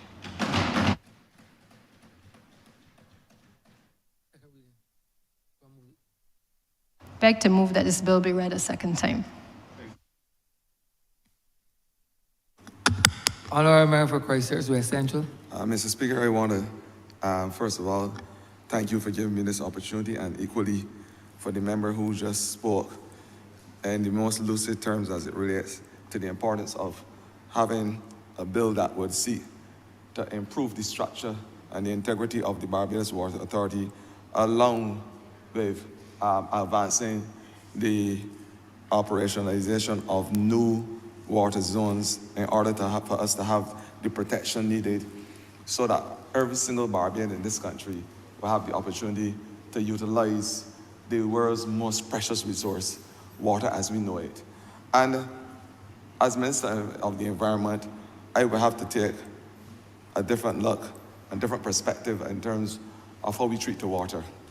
I said just now is the most precious resource in the world. It's probably the most vital. Mr. Speaker, we would not be here today if we didn't have access to water. Trust me, all of us would be home, or most persons in Barbados work or school wherever without access to running water, drinking water, potable water, whatever you call it. We will not be in the place that we are. It is a simple fact. It is the basis for life. And whether it is plant life, whether it's microorganism, it is the basis. It is, Mr. Speaker, the main constituent in the hydrosphere as we know it. I am the minister also responsible not for the earth, the hydrosphere, but the hydrosphere as well. That area that is known as the water area. And I want to say, Mr. Speaker, that when we are having a conversation about water, we have to look at the impacts of climate change. Because water scarcity, for some people it may be just a misnomer. But I want to say it is real, not only in Barbados, but around the world. As I speak today, over 2 billion persons, and I will repeat, over 2 billion persons in this world can't and don't have access to drinking water, potable water as you may call it. 2 billion persons in the world. And coupled with that, 0.5% of all the water available in the world is not accessible because of pollution or the fact that it just cannot be sourced at the level of the aquifers so persons can utilize it for potable purposes. Now, if these are not damning figures, I don't know what isn't. It should be able to stimulate the brain cells of every single body in here. I know that had a sound last crop over said it's all about brains. And I think that sound resonated across the life and breath of this country. But I want to say, Mr. Speaker, it should be on the mind of every single person in Barbados and around the world the importance of preserving and conserving that which is essential for life. And when I say this, the most precious resource, I want to say that is water without a doubt. It has its Usain Bolt moment, probably followed by sand as the second most, cyclical as we know it. Water is an essential component. And I want the message to go out in Barbados, because last year, at some point in time, I remember Parliament who just spoke for St. Michael Southeast? Southeast, correct, man. Right, and I embrated them a teetotaler. But I want to say, for St. Michael Southeast, who just spoke, she told this August chamber last year sometime that we were experiencing less than 325 cubic meters of water or so, just around, which would identify a state of water scarcity. And that is why measures were put in place back then to ensure that Barbadians take a new look at the way how we treat to the preservation of our water and conservation of the world's most precious resource. Mr. Speaker, what are we talking about when we are talking about water and the usage of water? We cannot have a sustainable development plan, one that will survive the test of time, unless there's an equal plan as it relates to the conservation, preservation, and equally the proper utilization of our water supply. Can't happen. Water is responsible for what? The productive industry. Agriculture. I just spoke about the flora and fauna and the need to have water as an important component for the survival of each. In the agriculture industry, unless we have water and the availability for water in order to be used in the agriculture belt, in the productive sector belt, then we won't be talking food security. We won't be able to feed ourselves or have the export potential that we have. We won't have a cottage industry. What you see in Oistins on Friday night, Mr. Speaker, I'm sure if you were able to leave here in time, if persons will allow us not to be there too long, and you were able to leave in the nip of time, you'll be able to go in the fulcrum of Christchurch and enjoy fish chips and drink that which you are accustomed drinking, a glass of water. Because if you don't drink about 4 pints or so, 4 liters, sorry, during the process of the day, I will suspect that you'll be in trouble in terms of dehydration or what's not. It is an important and vital resource. And I want to say to Barbadians, when we start treating to this resource as if it is the basis of life and the most important thing in our life, as we seek to move around and do our bidding, then we will lose in our fight to have that sustainable development that we speak of so limpid and lucidly. Mr. Speaker, sir, what the Member of Parliament for St. Michael Southeast is trying to do and encouraging Barbadians to do will redound to their survival and the survival of their children. It will redound to the survival of the unborn child. Not only is water essential for our bodies as we know it, in the health sector as we know it, Mr. Speaker, sir, we utilize water to build out the new industries.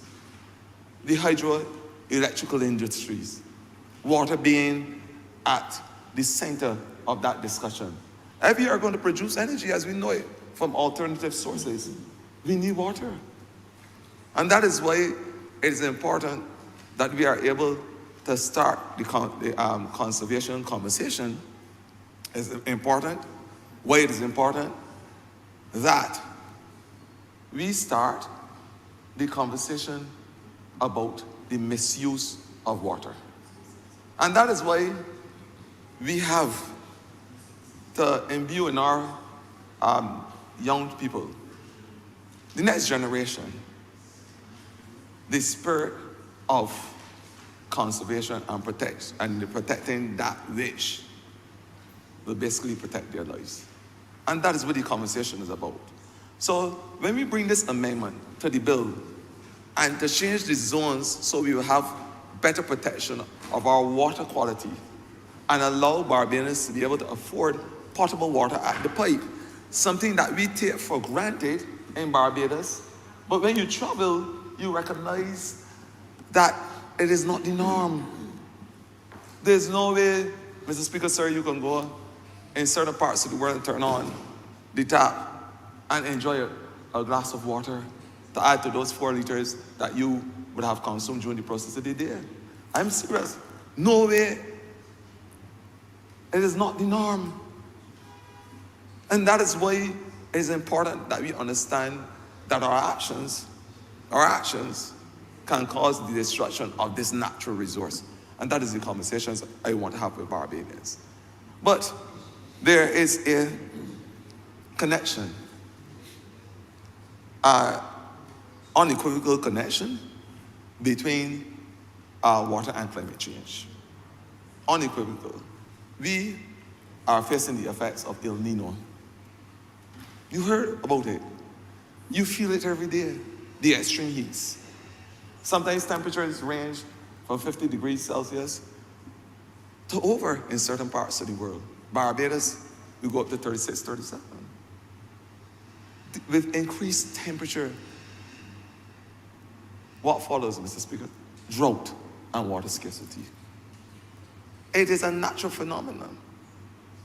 The temperature increase, less water is available for plants, less water is available for animals, and of course, that which I'm trying to preserve for the first time, biodiversity loss. We are faced with a triple planetary crisis as I speak.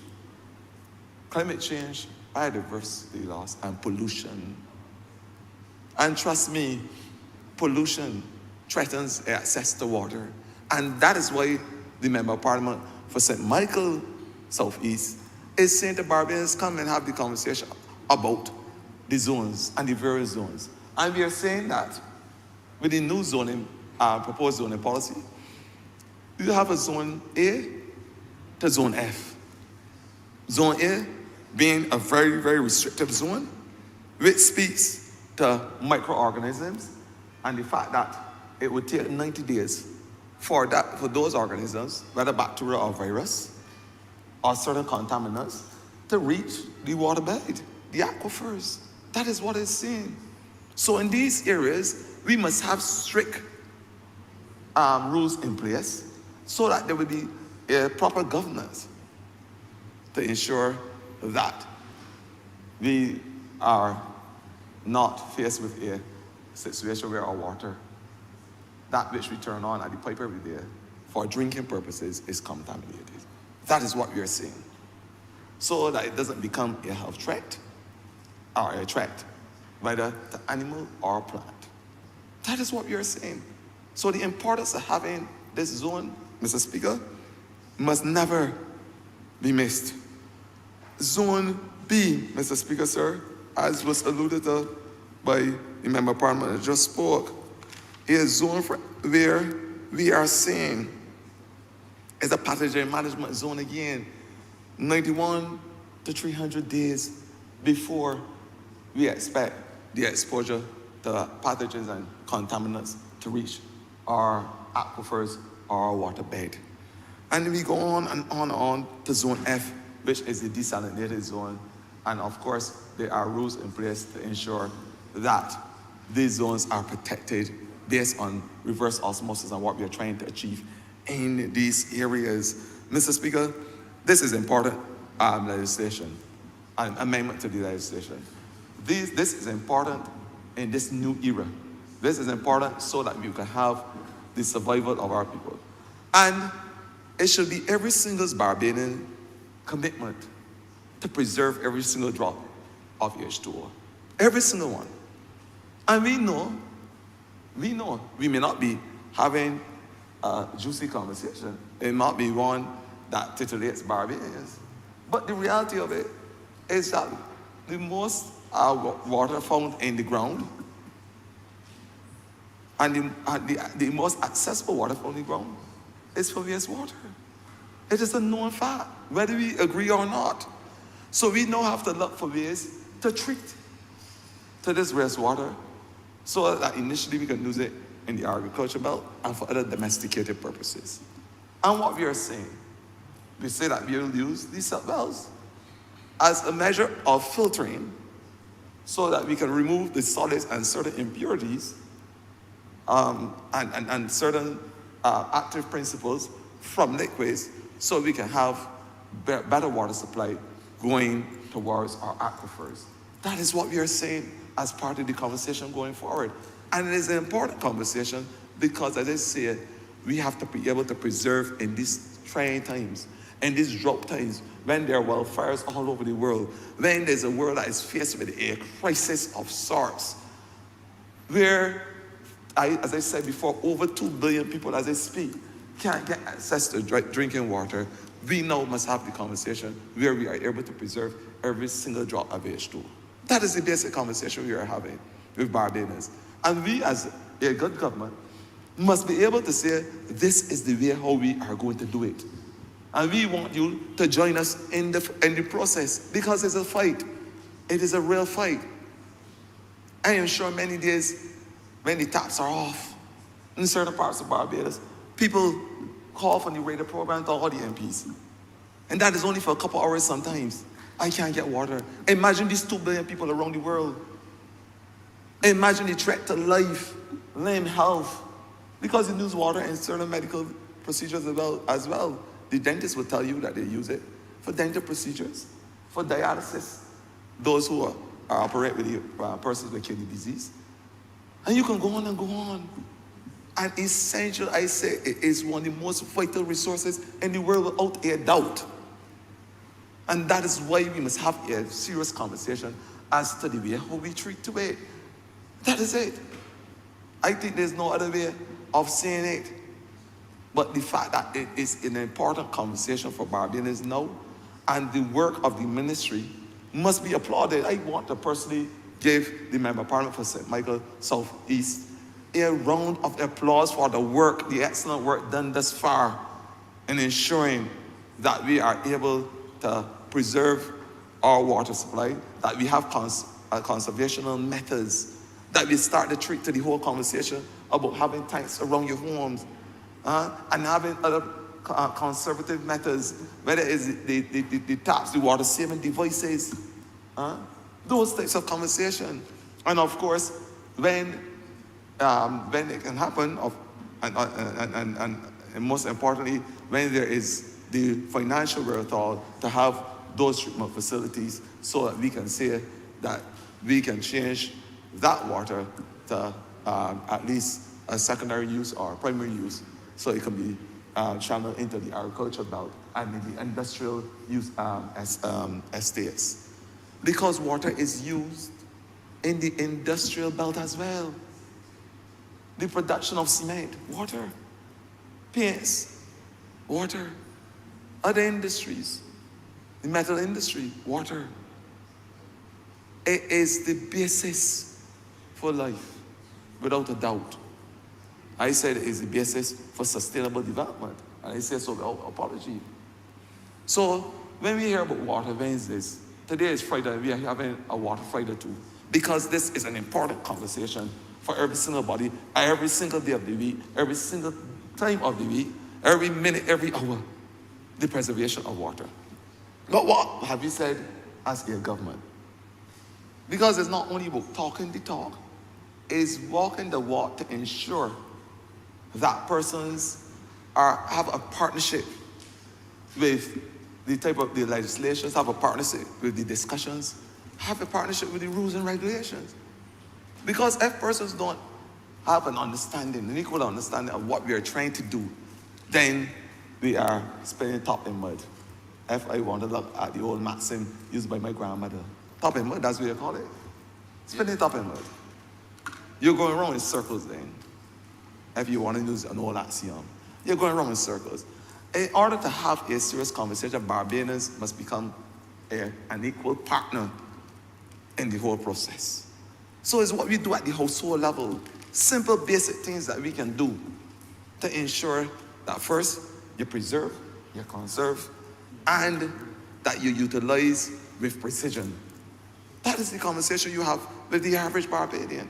And I want to say, Mr. Speaker, that we have started the conversation because we have said from the beginning that we will be having a roof-to-reef program. Roof-to-reef program. One of the most sustainable development programs I could ever imagine from a small and developing state. I probably would say it is the most adaptive program to the vagaries of climate change. It seeks to look at every single drop of water, drop of H2O as a molecule. From the time it hits the roof of your house, Mr. Speaker, sir, to the reef, which is an important element as it relates to having that blue carbon sink to help with our fight for climate change. Mr. Speaker, the conversation must be had. And why are we saying that there are zones for to protect us from pollution, contaminants? Why are we saying this? We know, for instance, that nitrate levels in our water supply, in our tank, and in our reservoirs must be less than 10 milligrams a liter or so to align itself with the international standard, not only the international standard, but to align itself with that which we will allow Barbadians to consume. That's it. Because as much as it being an international standard, for us it must be our Barbadian standard. It must be the Bajan thing for us. Because at the end of the day, we as a government, a responsible government, must do every single thing to protect our citizens, and that is what we are doing. So, the minister spoke, the member of parliament, sorry for St. Michael Sophie spoke about the regulatory body. The fact that the Environmental Protection Department will be part of that body.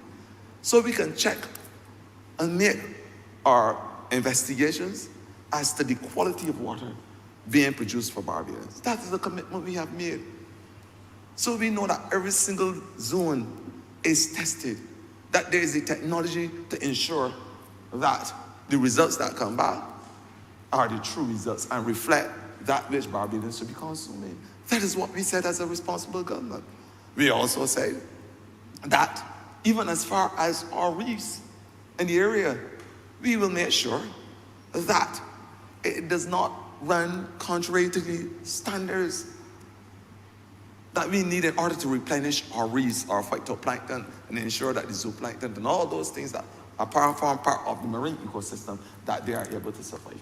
That is what we said as a government, and that if the levels are supposed to be not more than 0.0097 milligrams a liter, that is the level that we would aspire to. That is what we said. We are serious about ensuring that the protection of the world's most vital, for me, some in other countries may call it oil as their vital resource. For me, and I think for most Barbadians, our most precious thing, if you want to use the word, because Barbadians may associate themselves with that, because we are a precious country with precious people. The most precious resource for me is water.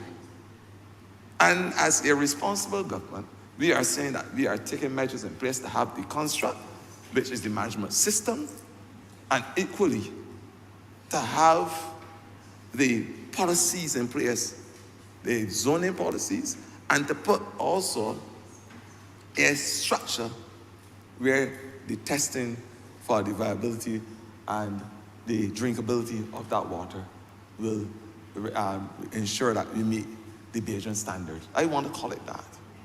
Because it must be who we are as a people.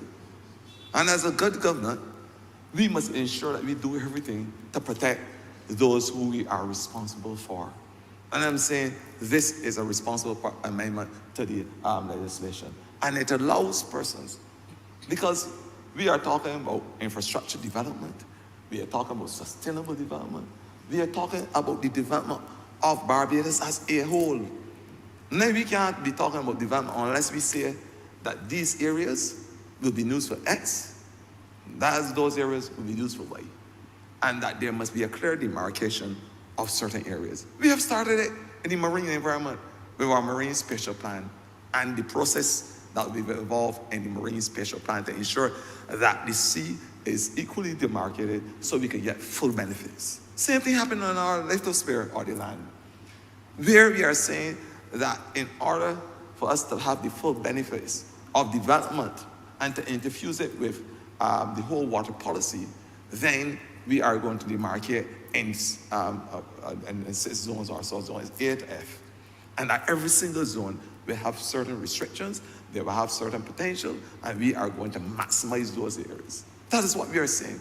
Because at the end of the day, we, as a responsible government, will do nothing to destroy either ecosystems or our people.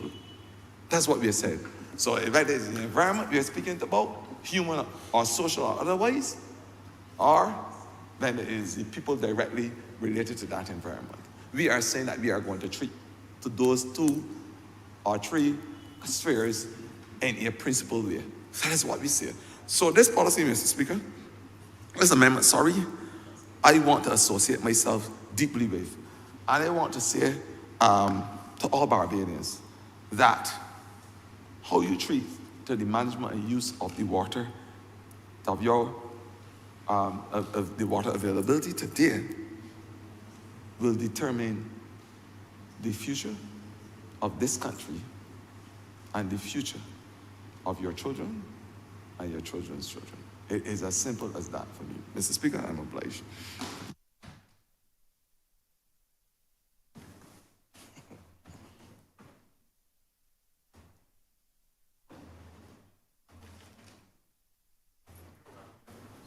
Honourable Christchurch. Honourable Christchurch East. Mr. Speaker, I rise to do my part in relation to this bill. Mr. Speaker, in my first incarnation as a minister, I had the portfolio of energy and water. And one of the things that I was charged with immediately upon assuming that portfolio was for us to dig out, dust off the water zoning policy, relook it, re-examine it, and come up with something that can take us, that deals not just with now, but can take us into the foreseeable future and be relevant to addressing the concerns that we have. So water, the concerns in relation to water and the water zones range from the collection of water, the purity and integrity of our water systems, the levels of water in our aquifer. It ranges as far as construction and physical development and town planning. Before I go much further, sir, I do wish to pay tribute to one of the most critical persons in this process for us early on, and that was Dr. Hugh Seeley of blessed memory. I remember a number of meetings, sir, that we had when we were going through this project at Hugh Seeley's office at the UE. And we met with him there, we met with his, I think he had master students or PhD students, and we met with them, and he was embracing of all ideas. He wanted this to be as wide-ranging a collection of ideas as possible, because his theory was that the framework we eventually settle on must be a framework that's relevant to and can work for all Barbadians. So it wasn't just the PhDs who weighed in, it was everybody. It was persons in the ministry, it was persons like my good friend Alex Eiffel, Sir Dr. John Mwanza. We had a number of interactions and meetings with persons from town planning, with developers, all to figure out exactly what we're trying to address with the new water zoning policy and what is the best way to do it that it provides the best possible solution for all. Sir, Dr. Seeley was the person who insisted that for us to understand the status of the water system, it's not good for ministers and those in decision-making positions to stand on the top and issue edicts without actually understanding and seeing what is going on. So Dr. Seeley, sir, was one of the persons who insisted that I found myself into the Bowmanston aquifer, that we had to go down there and actually see what an aquifer was. We had to see the cracks and the fissures at the bottom that allowed the water to go through. We had to look at the water dropping and understand that the drops that were dropping into the aquifer had taken 100 or something days to actually get there. Right? He wanted us to see where the level of the water was at that point in time and where the level of the water is at its peak by looking at the stains in the wall of the aquifer. And I will tell you, sir, that that single act of going down into the bowels of Barbados helped me to better appreciate and understand everything I was dealing with respect to my portfolio of water. I am pleased, sir, I was heartened to see my good friend, the Honourable Member for St. Michael Southeast, as well as the Deputy Prime Minister, as she also followed that path and found herself down in the aquifer. Now, I appreciate her and applaud her bravery, because while I can swim, I would just leave that right there. But her bravery was made even more acute by her status as a swimmer, sir, or lack of status as a swimmer.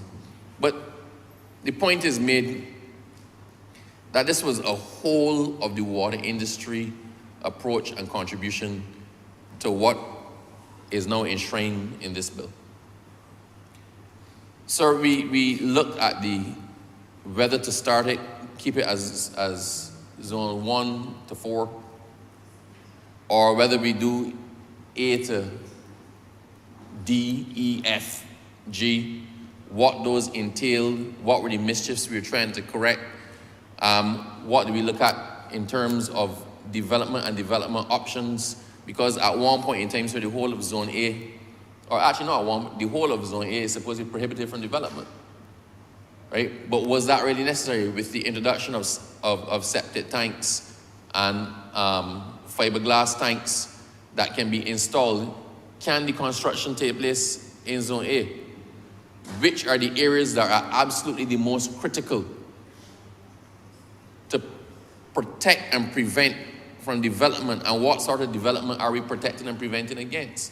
Because it was thought that although you couldn't build in some of them, they were all open for agriculture. But that was agriculture as it was back in the days when those zones were initially conceptualized. But with the pesticides, with the fertilizers, with what is now being used in current agriculture, is that still relevant? So these meetings, sir, were done. There were many meetings and they were very, very long. So I am glad, having left that behind, sir, I am glad to see that it has now reached fruition. Practical application. I believe we need to actually understand what is the practical application to this. A lot of persons who have their own houses already and who are in established communities may actually not really understand the practical importance of this for other people. There are persons, sir, who have land. I know somebody who has land in St. James, sir. One side of the road is permitted for development. The other side of the road is not. They happen to have been left land on the side of the road that's not permitted for development.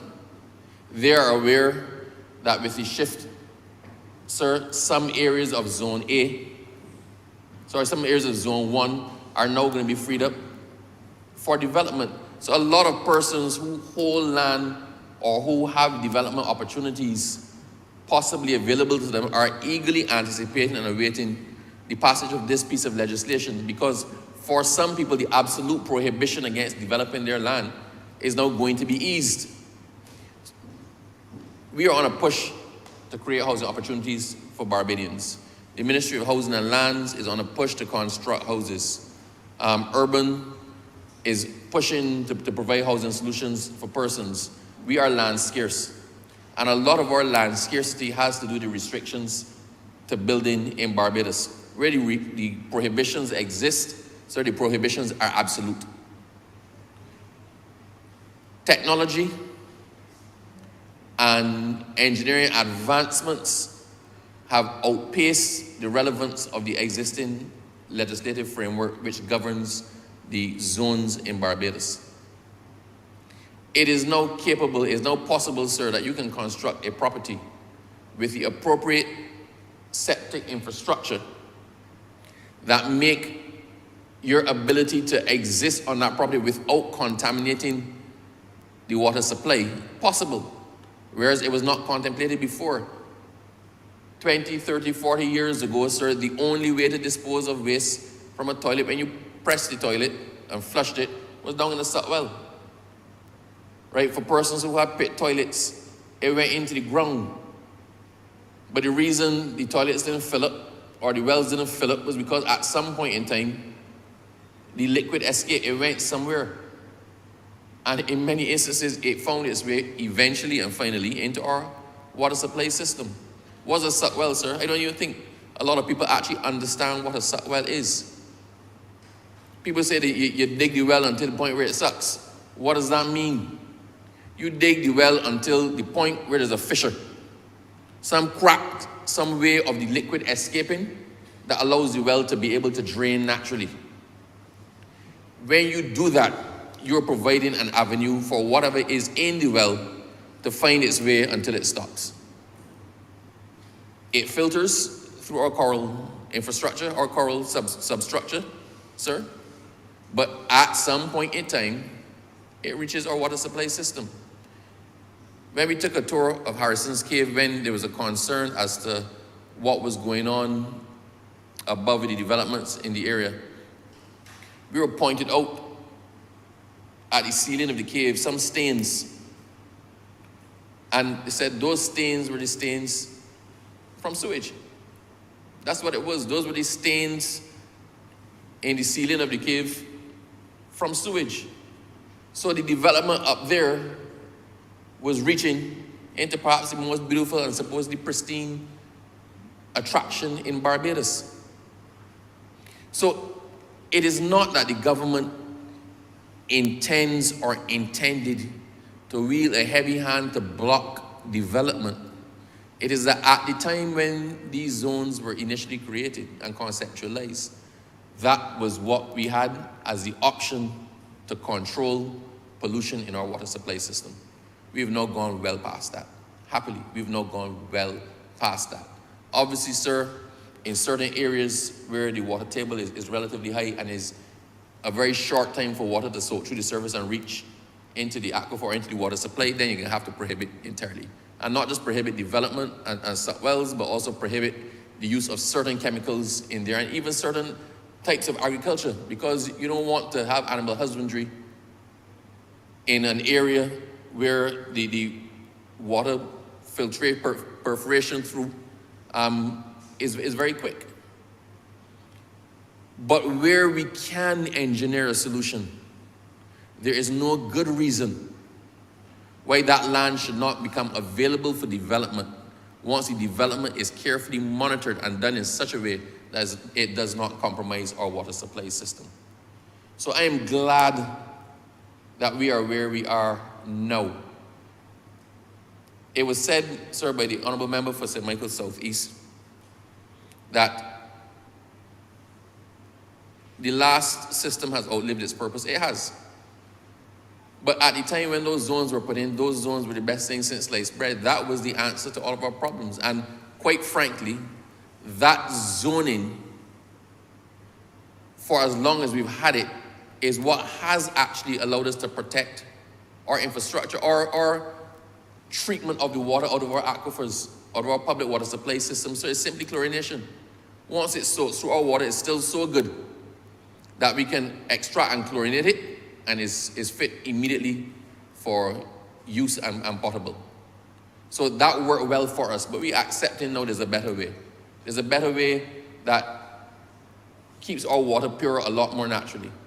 The other thing, sir, it is not only the water zones here. This also deals with the restructuring of the Barbados Water Authority, making it a leaner, more conducive statutory corporation with the appointment of a CEO as opposed to general manager and those sort of things.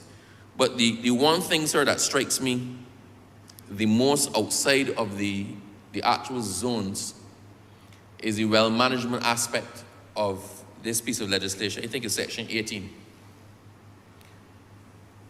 We have a lot of water collection wells in Barbados, sir. I don't even think that the ministry is aware of exactly how many wells that we have. There are a lot of unused wells on plantations that were filled up. There are a lot of wells, sir, that you see, anything you pass a cane field, and you see all the canes cut, except for a clump of bush somewhere in the middle. Chances are that clump of bush is bush growing out of a well, and that's why it's there. We see it dotted around our countryside. We have a lot of wells in Barbados that need to be managed. They need to be identified, they need to be geotagged, a geolocation done, and they need to be managed. Back in the days of King Sugar, when the plantation owners planted their canes and their crops, they also did the cuscus grass hedge. And that cuscus grass hedge served to divert and channel water into wells as well. It prevents the escape of water. We need a situation, sir, where all of the water collection wells, the drainage wells, are put back into operation, because all of the water that we lose to the sea can be harvested inland. There is I'm not going to call the name of the plantation, but there's a particular plantation in St. George that has recently been doing a lot in relation to the management of its wells. I know they cleared out a lot of the wells, and the plantation owner was very excited that he hauled me up one day, sir, during some heavy rain, because he wanted me to see how what it was they had done had resulted in the water coming off the road and channeling down into the wells, as opposed to running all the way down the road. So water that continues to run on the road is going to run the road and eventually end up in the sea. That is the same water that we need going into the ground, soaking through, purifying itself, and ending up in our aquifers. But concomitant with those drainage wells, we also had, for many years, private abstraction of water by farmers and those in agriculture. You sink a well on your property, and then you pull from that well to irrigate your crops. And there was a regime for a long time, sir, where persons were not charged for that. People who had the benefit of being able to find water on their land were able to abstract that water pretty much for free. I think the government took over some of those wells, and the thing was, I believe the arrangement is, if you took over a well on your property, then you get to use the water, but the government gets to take the rest of it. And in having a discussion with some farmers, the farmers believe if a well is on my property, that water belongs to me. All you have done in sinking a well and finding water is accessing the joint property of the rest of Barbados, because the common property. Because the water, sir, that ends up in your well, or that you pull from, is not water that fell on your plantation alone. That is water that came down the road, came down from somebody else's property. It eventually settled on yours and went down. So it is not fair for you to claim that as your right and have that for your own utilization, while an area or district down from you is suffering from lack of water, or the rest of Barbados is in a water scarce situation. I do believe, sir, that while we are technically speaking water scarce, we can do a lot more to become less water scarce. And that would be in the proper harvesting of as much water to prevent runoff as we can, and also in the identification of other wells and water resources inland that can be used not just for private enterprise, but also for the public good. So, sir, this legislation was a long time in coming. A very, very, very long time in coming. I think it is progressive in that it takes us as much as we can to the present situation. It allows us to free up land for development. It provides a framework in here for the management of water resources and the management of water wells, abstraction wells. It provides for the fees to be charged in relation to the abstraction of water. And it also basically liberalizes, sir, the ownership of water in Barbados. When the government undertook the project to move water from Vineyard up to St. Joseph, up to the East Coast, that was a very major undertaking. We had to identify, sir, sources of water and then move them miles by laying pipes, move them miles to service another area, another district that was water scarce. It means that water can be moved around once we can identify the resources. This legislation also encourages the identification of water supply resources for use for the public good. So we're demystifying. We're in an all-out search to find the water resources. Let us know exactly how much water we have. Let us be able now to figure out exactly where the water comes from, exactly where it goes, exactly where it pools, and how much water do we actually have. Are we actually water scarce? Or do we happen to be water scarce because we don't know where to find it, but it is there? The other thing as well, sir, we've spoken about the resource as a whole. And we've spoken about collecting, and we've spoken about harvesting. But we can't not speak about distribution. When I was the minister, sir, it was estimated that about 40 to 47% of our water is lost through leaks. A number of our mains or our distribution systems, sir, have been in place for over 100 years. In many instances, the water authority does not even know, sir, where some of the pipes are. You would get a burst where somebody's digging up a cane field, and all of a sudden, they break a cast iron pipe, sir, that the thing is so thick that they clearly don't make those anymore. But nobody knew it was there, just that somebody went extra deep with the furrow. And I remember, sir, that we had an issue where the water was shut down. There was very, very low pressure across Christchurch and some areas of St. Philip and into St. George. And we could not figure out what happened. We could not find what happened. And they basically, sir, tried to trace all the known water mains. And somebody then made a phone call and said, well, there's a ton of water in this field. And we went.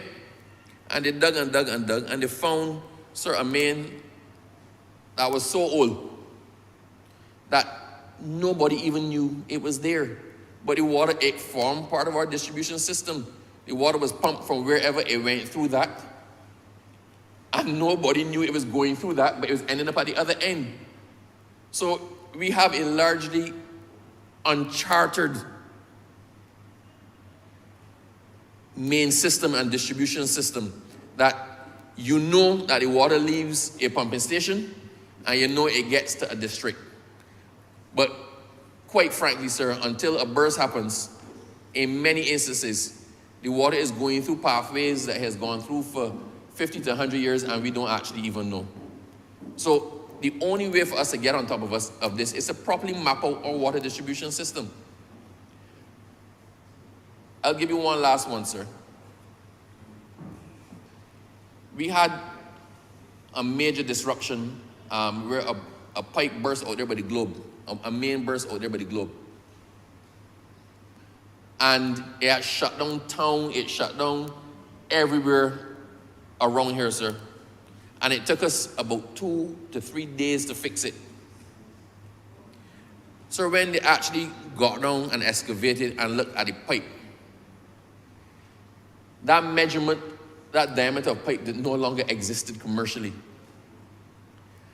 And the people had to, somebody remembered that they had seen a pipe like that somewhere in some field. And we literally, sir, had to go excavate in a field, trying to find a piece of pipe that would match back. You remember that, right?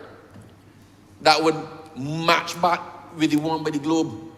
Literally, sir, we went digging up areas in Barbados trying to locate unused pipe just to get a length that would tie back in with there.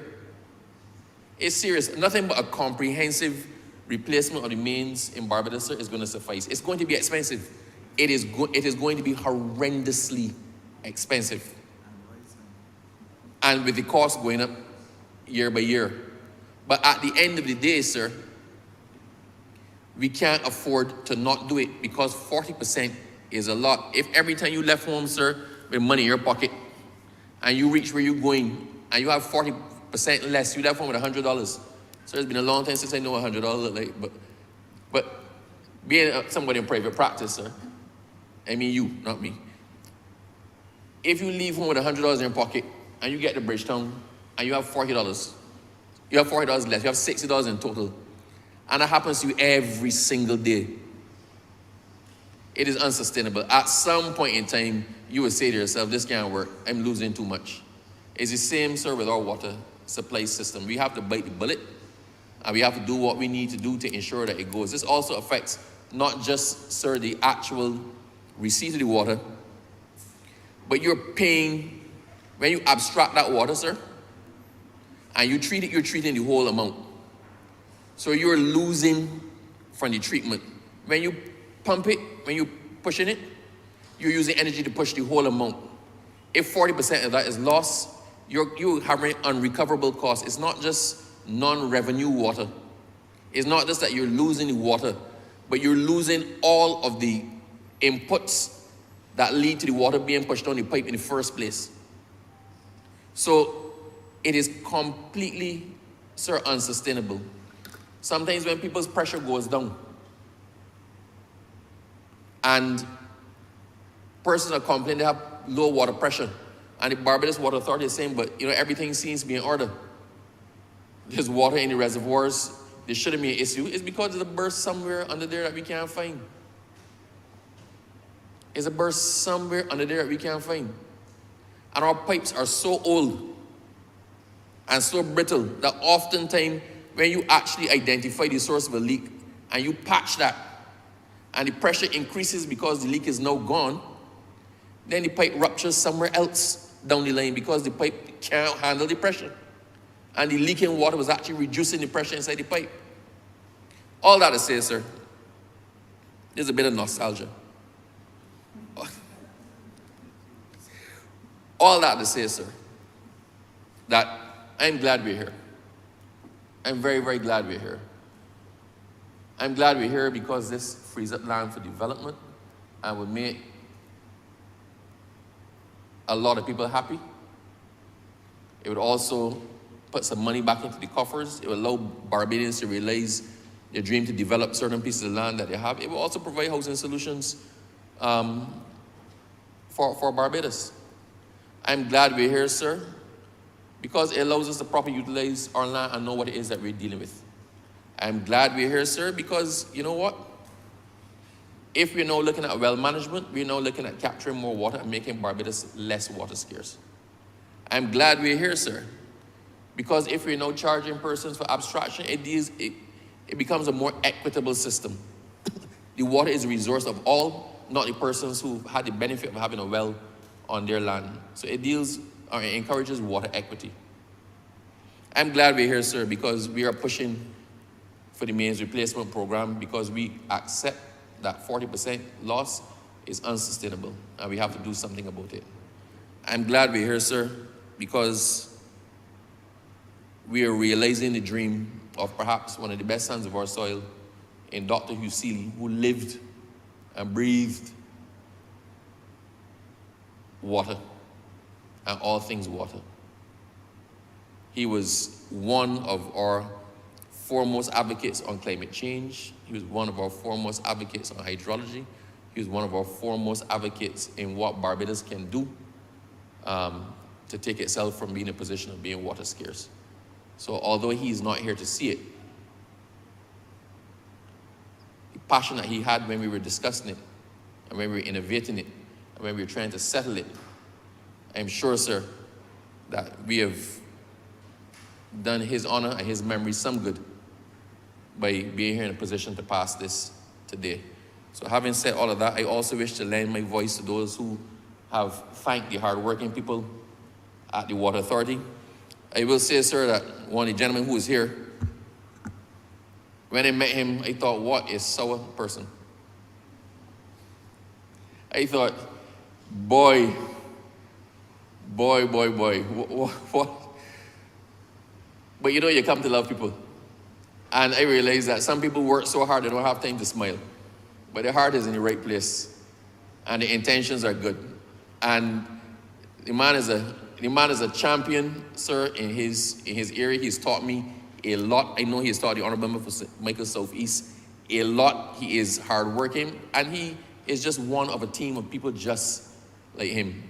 So I would like those who are listening, sometimes when we lambaste the Barbados Water Authority because the water has gone out or the pressure is down, it's often not their fault. Because when called upon to respond, they go out there and they work hard, they work long hours, they work around the clock until the problem is fixed. It is that they have the challenge of dealing with the infrastructure that predated all of them and trying to make the best use of it until we find a better solution. So I wish to lend my voice to those who have complimented the hardworking persons at the Barbados Water Authority. And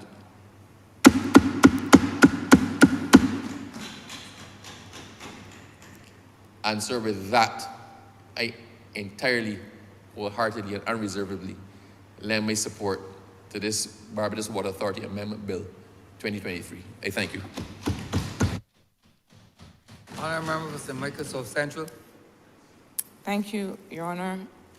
I want to share a few thoughts, add a few words in a few minutes in consideration of this Barbados Water Authority Amendment Bill that is before us. Sir, growing up in Barbados, water is almost a source of national pride. It is something that I don't know.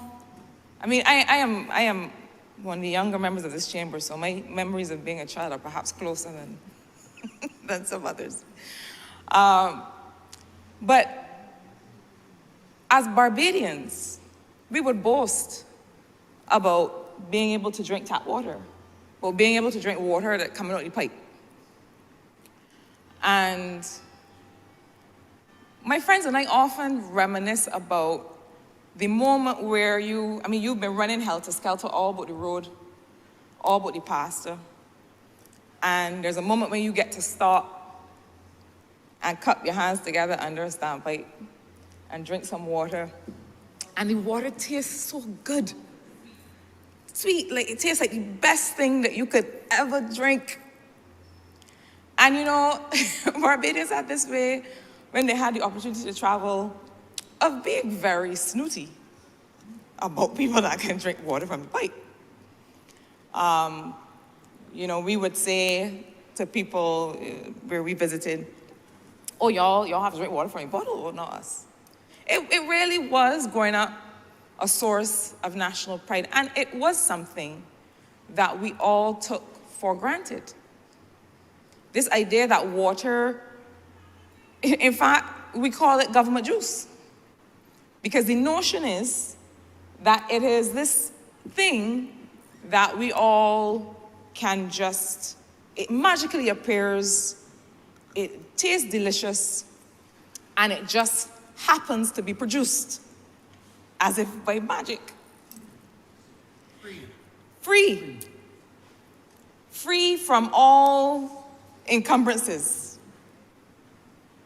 As if there's no consideration for how it's produced or how it happens to be so clean in our experience when we were younger. I had a birthday yesterday, so I'm a little less young than I was, but I do remember, and I am old enough to be able to appreciate the difference that was referenced by the Honourable Member for St. Michael Southeast, the Minister in this sector, when she talked about the difference between how we farmed, what was the nature of the runoff, what was the nature of the chemicals produced that would end up in the water supply. Because there was a difference. There was a difference in population size, as she said. There was a difference in the use and availability of medications, and how people would dispose of them, what people would use sometimes. I dare say that we have a heavier reliance now on pharmaceutical products, as against, when you got sick or you weren't feeling well as a child, there were actually two things that your parent, your mother would do, your father would do. First of all, if something happened to you, first of all, drink water. If you had a headache, if you fell, whatever it was, drink some water and you'll feel better. But then there were also all kinds of more natural remedies that were used, and there was a less reliance on pharmaceuticals. And I'm not highlighting this time as the good old days, because I'm one of those people that happens to believe that there's a benefit to some of the progress that we've made. People talk about, well, what did people do before there were vaccines, and what did people do before there was this kind of medication? People died young. So the advantage of progress is that we are living longer and we're able to do better, we're able to enhance our well-being, but there is another side of that progress. So I say all that to highlight the fact that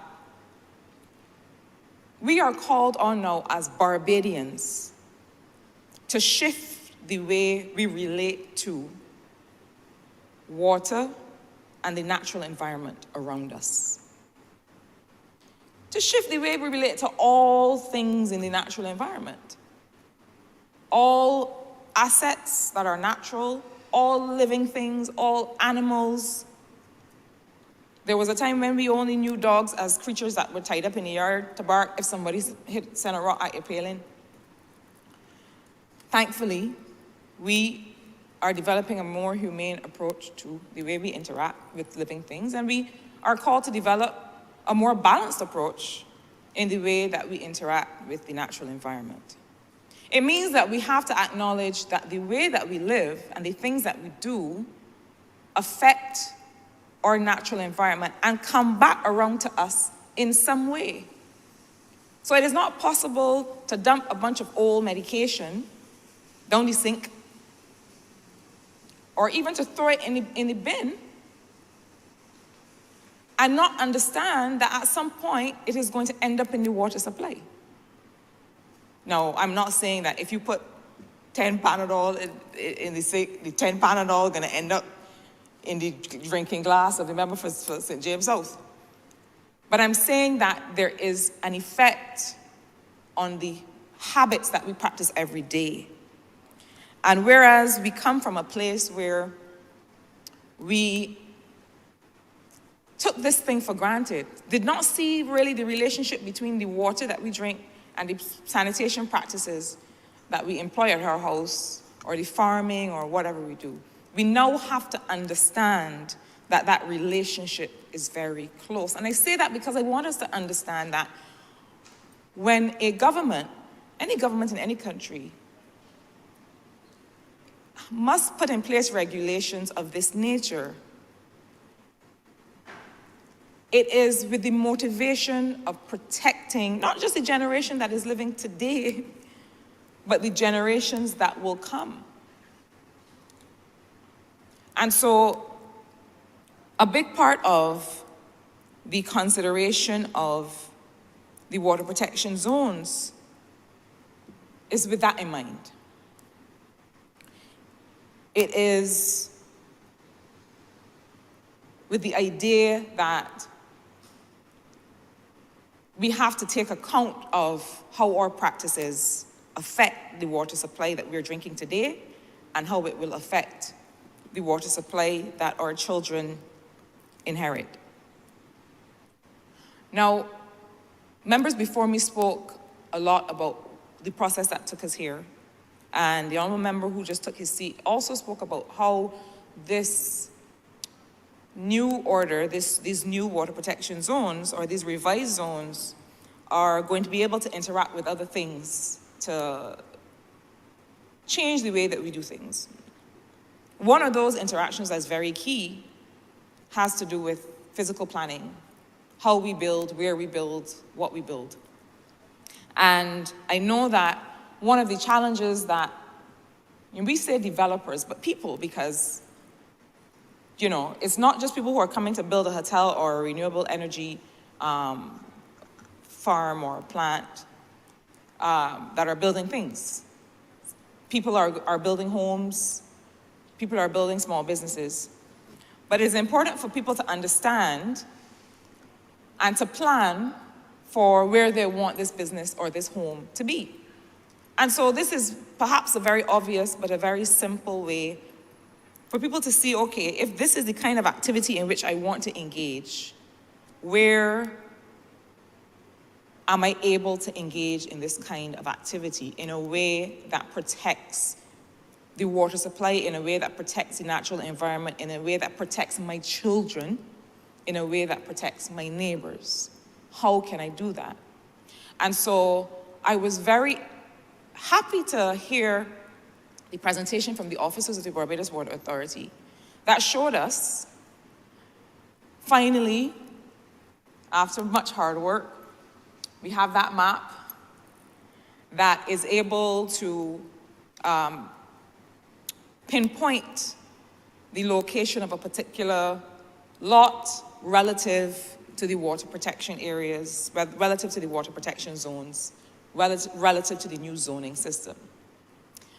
I tend to believe, and I have good faith in the officers who are working on this, that we will come to a point where I am able to go onto a portal, go online, put in some information, a land tax number, PIN information, and be able to be told, well, this is the zone that relates to the information that you have entered. And therefore be able to just conduct my business without having to do too much, engage in too much bureaucracy. And I believe that just like the Lands and Surveys Department has done such important work to be able to have unique identifiers for each building, and to be able to attach that identifier to be able to say, well, this is your location, this is the unique identifier for where you are, where you live, where you work, the piece of land that you own, that maps very well with the work and the water protection map that has been developed to be able to say to Barbadians and those who would invest here or those who would live and work here, well, this is what you can do with this particular property that you have. I foresee that this information will interact with the physical development plan that is under consultation now, led by the Planning and Development Department. It will interact with the coastal zone management units maps as well that they have done to be able to identify risk and threats from a natural disaster perspective. It will interact with the census data. All of this because, sir, you know, we have all of these various departments of government, and sometimes it can feel quite daunting to be able to get information from them. And I see that this government is moving to a place, and I'm encouraging us to keep moving, where all of these data sets, all of these bits of information that we're generating can interact with each other in a practical way, in a way that's practical for all Barbadians. So that I can go online and I can understand certain things about the particular interests that I have, whether it is in building a home, or starting a business, or building a hotel, or being able to invest in a renewable energy project. And so I see that these things will have to work well together, and I'm encouraging us then to make sure that this does not become an example of a set of information that is beautiful, but is not able to be accessed by all people. Sir, I wanted to mention quickly the issue of suck wells versus septic tanks, the fact that we are going in the right direction, and that sometimes going in the right direction has implications for how easily people are able to afford or able to execute something. Now, I want to be very careful in what I'm about to say. The fact that something comes at a higher cost, or may come at a higher cost, does not mean it should not be pursued. The question is, how do we collectively bear that cost for this thing that must be pursued? The fact that something comes at a cost does not mean that it should not be pursued. I do not know of the price that we can put on protecting our water supply. And it is one of those things that we have to do jointly. All people have to do it, because the water, as member for Christchurch, he's just said, the water belongs to all of us. Because it runs through your property don't mean it's yours. The water belongs to all of us, and we have to protect it for each other. So what does that mean? I'm well aware.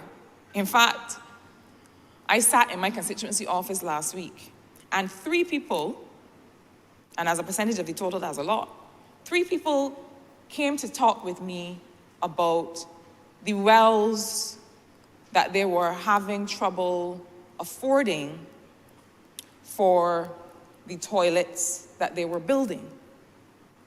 Now, this is a suck well. So the cost to them was almost prohibitive.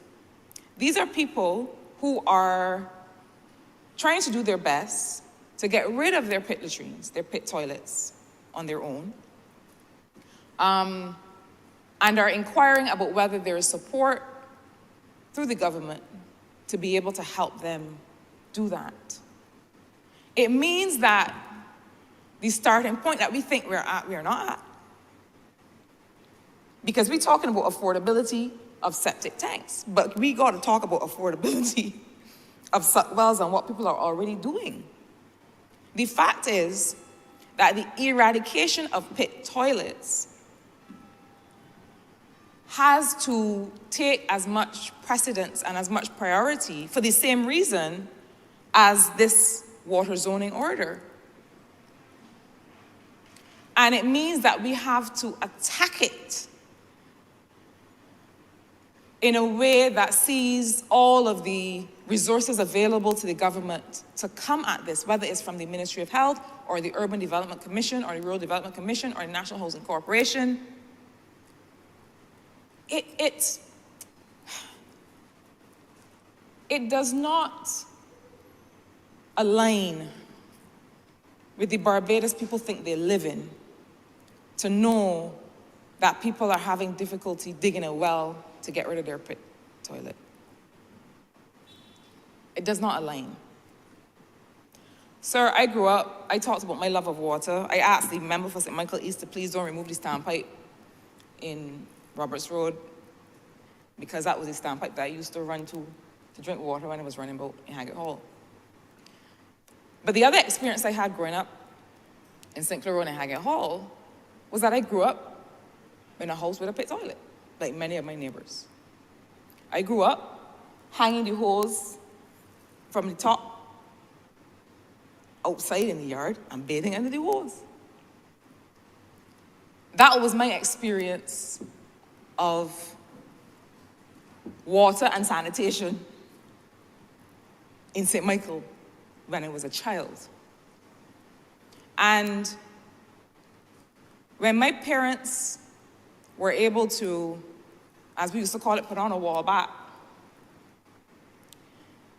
it was something that for so many people transforms their lives. It transforms your life. It means that you could bring home your little friend from school, right?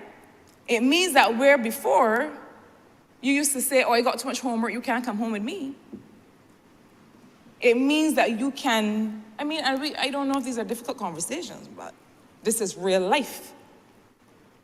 It means that your grandmother is safe because she doesn't have to get up in the night and walk over a gravel yard to go in a pit toilet. And where she might fall in the dark, in the night, getting there.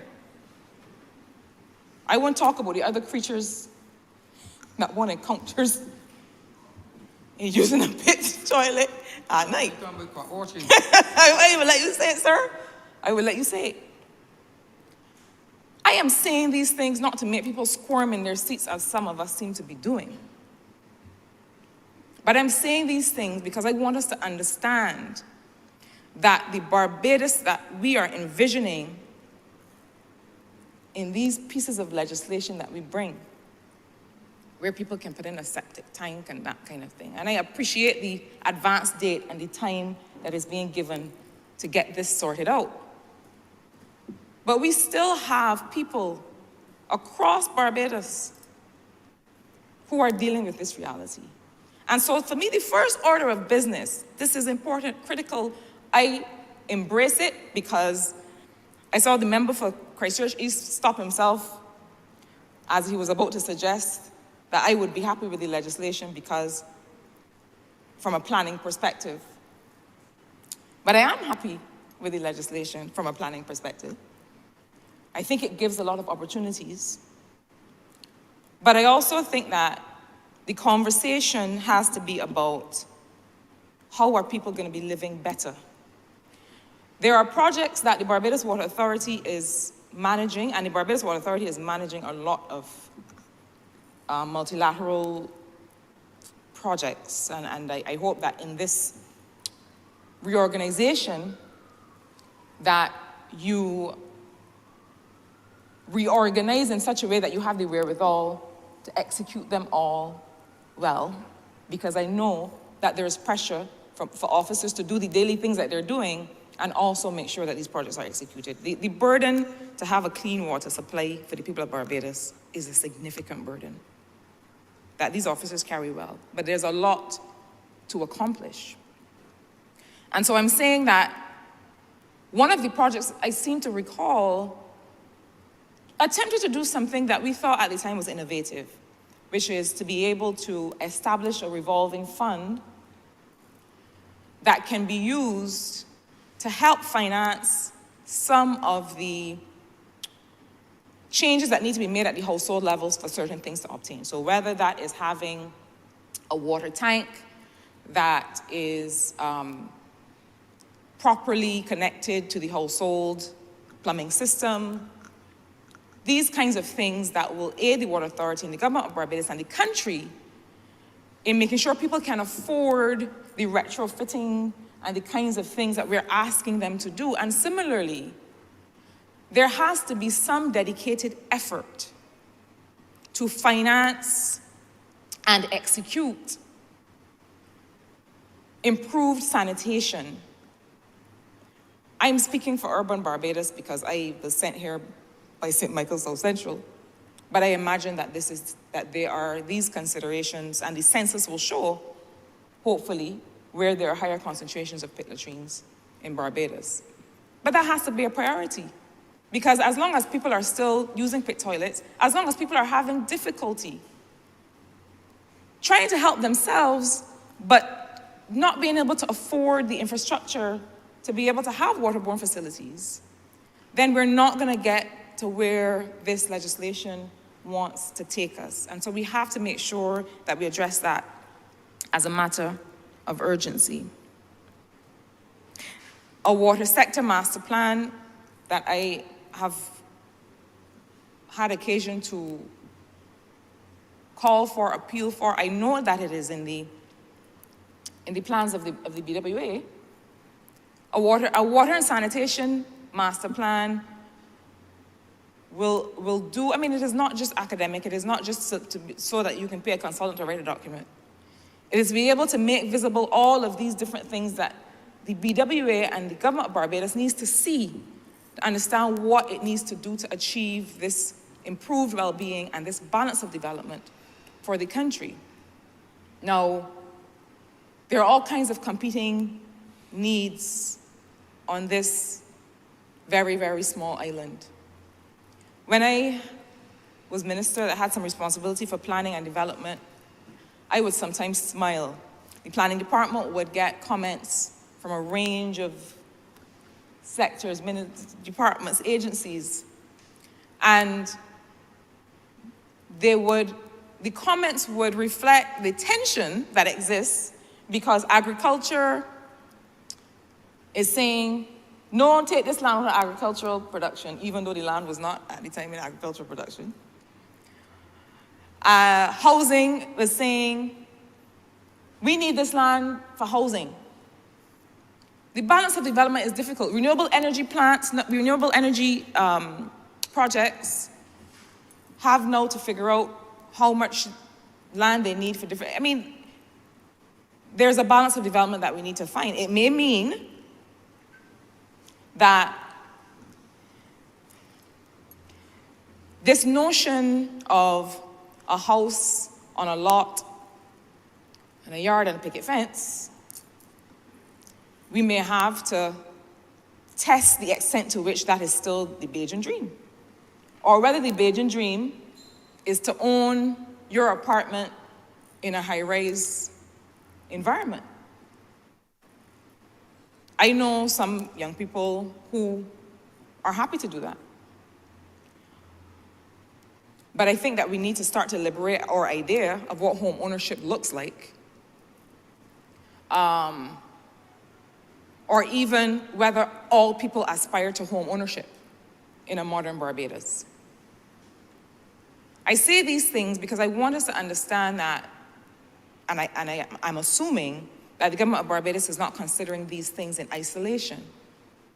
That the question of affordable housing for future generations has to come alongside dignified housing and helping people to live in a dignified way, affordability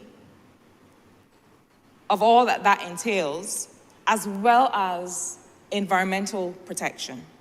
So, sir, I support this legislation. I look forward to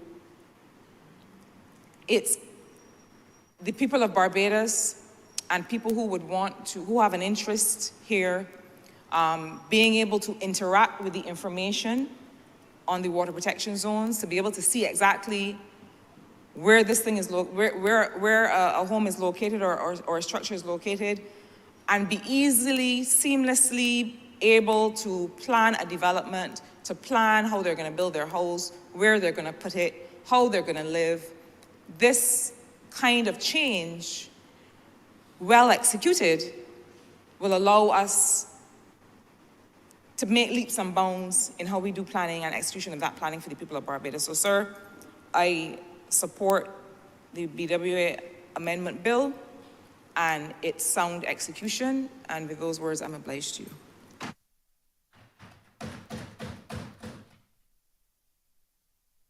Honourable St. George North. Thank you, Mr. Speaker. I'm happy today to be discussing the amendments which, among other things, speak to the protection of groundwater resources in the public interest, the design, construction, acquisition, provision, operation, and maintenance of sewage works for the purpose of receiving, treatment, and disposing of sewage. I elaborate on that specifically, and you'll see it as I develop. I'm happy specifically too, sir, to be supporting changes to the wastewater and water zones. I'm pleased that the amendment provides the Barbados Water Authority with the responsibility to establish new zones and the responsibility to be able to monitor and enforce the zoning system. I think that this allows for it allows us to be a lot more nimble, and it cuts down on some of the response time in addressing a number of matters that are very, very, very, very critical, such as the ones that relate to zoning. For all the reasons that have been so eloquently put by the Honourable Member for St. Michael Southeast and other members, this provides the opportunity, I think, for people to improve their lives, their livelihoods, and their living conditions, all the while preserving the public interest. I am particularly pleased, Mr. Speaker, that many people, including those, as we've heard outlined by the Honourable Member for St. Michael Southeast, those in St. George North, specifically in Bailey Alley and Ashbury. I'm glad that they can follow this debate today, sir, and take note that while the process has been a long one, and while that process will continue before they reap the full benefits, that the passage of this legislation represents an active step towards ensuring that the commitments that were made, that the commitments that have been made to them are commitments that will be realized. Preceding the time that I became the representative for St. George North, the contemplation for residents in Bailey Alley and Ashbury was that they would be relocated. Heard the Honourable Member for St. Michael Southeast made mention of the fact that there's nowhere to put them. But beyond having nowhere, and I think that when the Honourable Member made that statement, she was specifically recognizing that the demand for housing and housing solutions is so great that it would be stretching to have to look for other areas to locate people. But beyond that, one has to consider that when you grow up in a village, sir, you live like family, as family, whether or not you're blood related. And for people who would have grown accustomed to living in a particular environment around neighbors who are often family members, as is the case, relocation could be quite traumatic for some and unsettling. But equally unsettling, sir, is where you live as close as these residents live to a pumping station, and you still can't access all of the conveniences that one would expect of a person living in the 19th century, furthermore, the 20th century. So for these reasons, I'm happy that we have moved beyond the contemplation of relocating. And I'm happy, sir, that this government has seen it necessary and seen it quite fitting to swallow what would be a very bitter pill, because these changes that we have had presented before this House are changes that carry a high cost. And the cost is not only a financial one, but it was a cost associated with time, because when one has to have responsibility for the public interest, you can't be impulsive in the way you implement changes. You have to be very deliberate. And so what we have seen presented before us also presents evidence of a very detailed examination that was given to what could be the best solutions for a situation where we don't want to relocate people, but we have to balance that with protecting the public interest. We're happy, Mr. Speaker, that relief is on the way. I welcome the provision for a 5-year period within which there will be the opportunity to transition from subwells to septic tank. I will not go into all of that because I know it was elaborated on by other speakers. I welcome too government's stated intention to create a regime of assistance. So even though there is a 5-year period, there's a recognition that this cost, which is quite an expensive one, will require the assistance by many. Overall, Mr. Speaker, while the new zoning, as we have heard, will introduce new restrictions aimed at all times at assuring the public interest, I'm happy that this government has committed to taking on the financial responsibility and to committing to the studies and staying the course, as it were, to ensure that a lot of land which was previously zoned in areas that would have presented prohibitions could be freed up for development.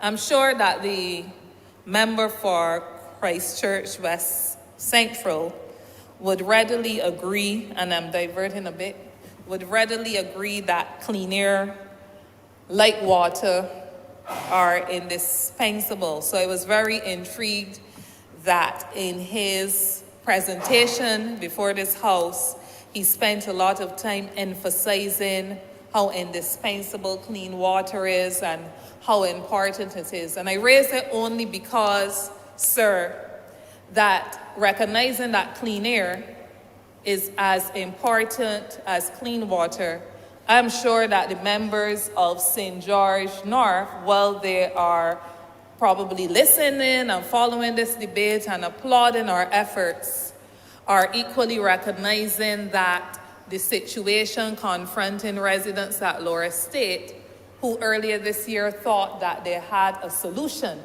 a fix to their problem, are now recognizing that that problem has re-emerged.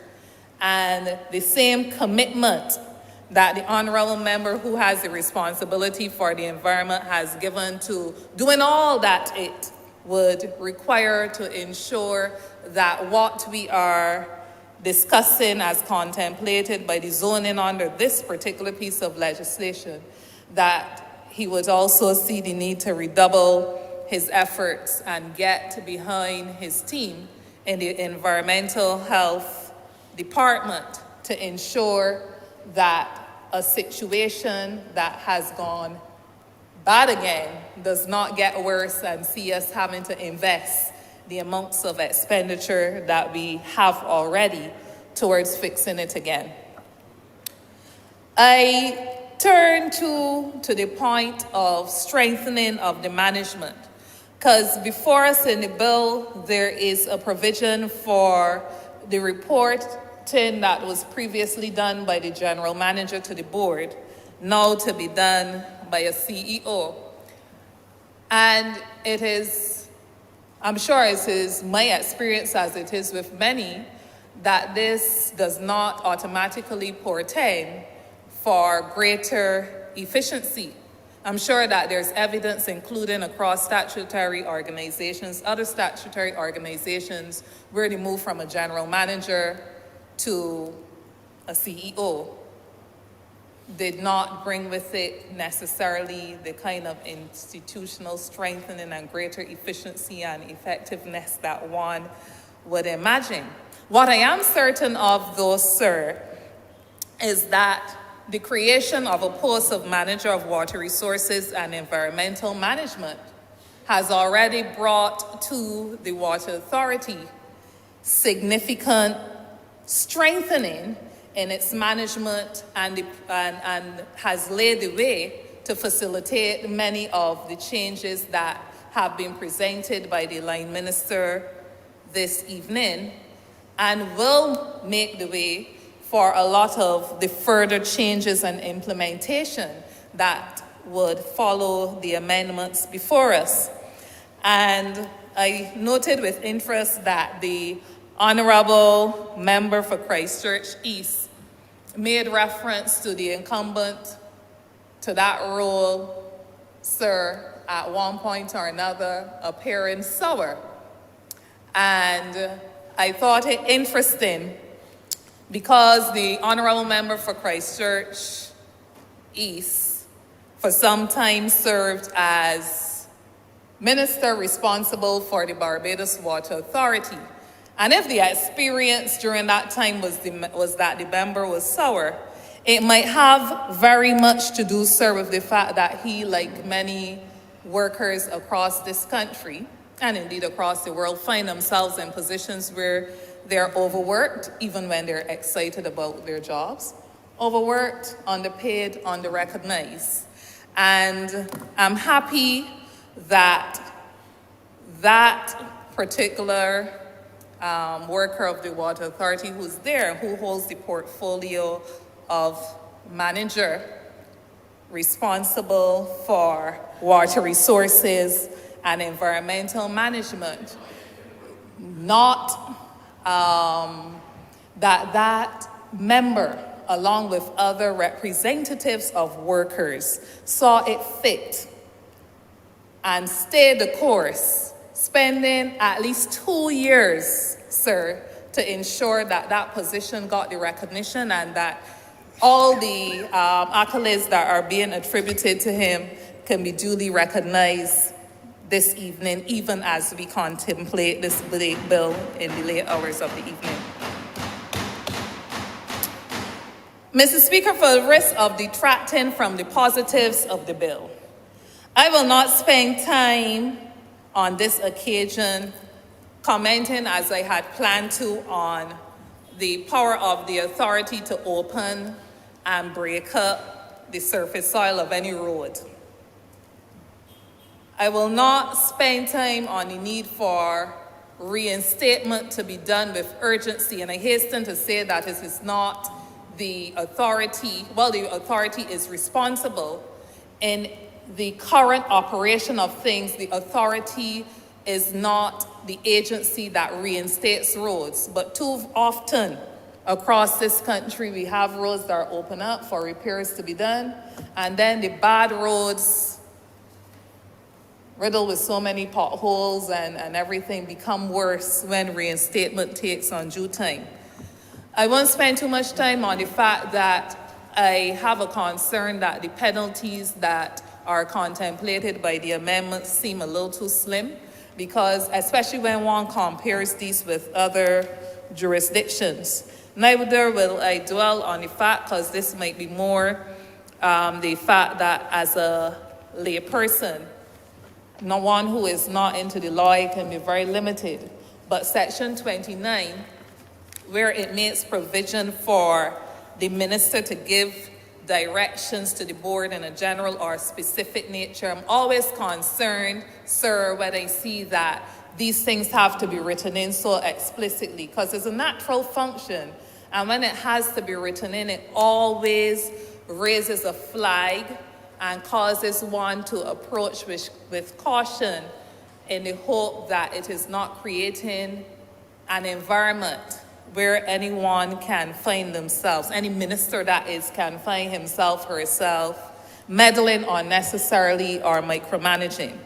But what I will commend is the fact that, as with other pieces of legislation, the contemplation for the amendments to the Barbados Water Authority Act, the contemplation is that there will be a period of public sensitization where the intention would be to make sure that the staff of the Water Authority itself is aware of the new provisions and the responsibilities that they now have to perform, the expanded responsibilities, that the wider public across different stakeholder groups, yes, but the general public becomes more familiar with what the provisions, the amendments that we have been discussing before the House up to now. I know that when pieces of legislation are passed, sir, that before the rollout of training and sensitizing and public education, that people become experts and find themselves on call-in programs and everything, making pronouncements. But I do urge members of the public, you've heard about an app, you've heard about the zoning, you've heard about the changes that will be made, but I urge members of the public to make it their responsibility, their determination to find out more about this so that they don't have to be receiving information secondhand or third-hand, which often tends to be muddled. So all in all, sir, I think that the changes will augur well for members of the public. Many members who now find themselves in a situation where the inconveniences that they have to endure, hopefully sooner rather or later, would be inconveniences that are corrected. I am aware that there is a plan to be completing surveys and having designs and so on for the new sewering systems and the treatment systems and so on to be completed before year end. And we hope that shortly thereafter that citizens and residents across Barbados in impacted areas that can benefit from the new zoning arrangements that are put in place will see come to fruition the benefits of the good work that has been done by the members of and staff at the Water Authority up to now. So with these words, I support the amendments, Chair, and thank you. I'm obliged. Honourable for St. James North.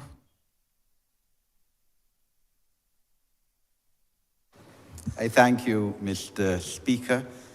I rise to give my support to this bill, the Barbados Water Authority Amendment Bill.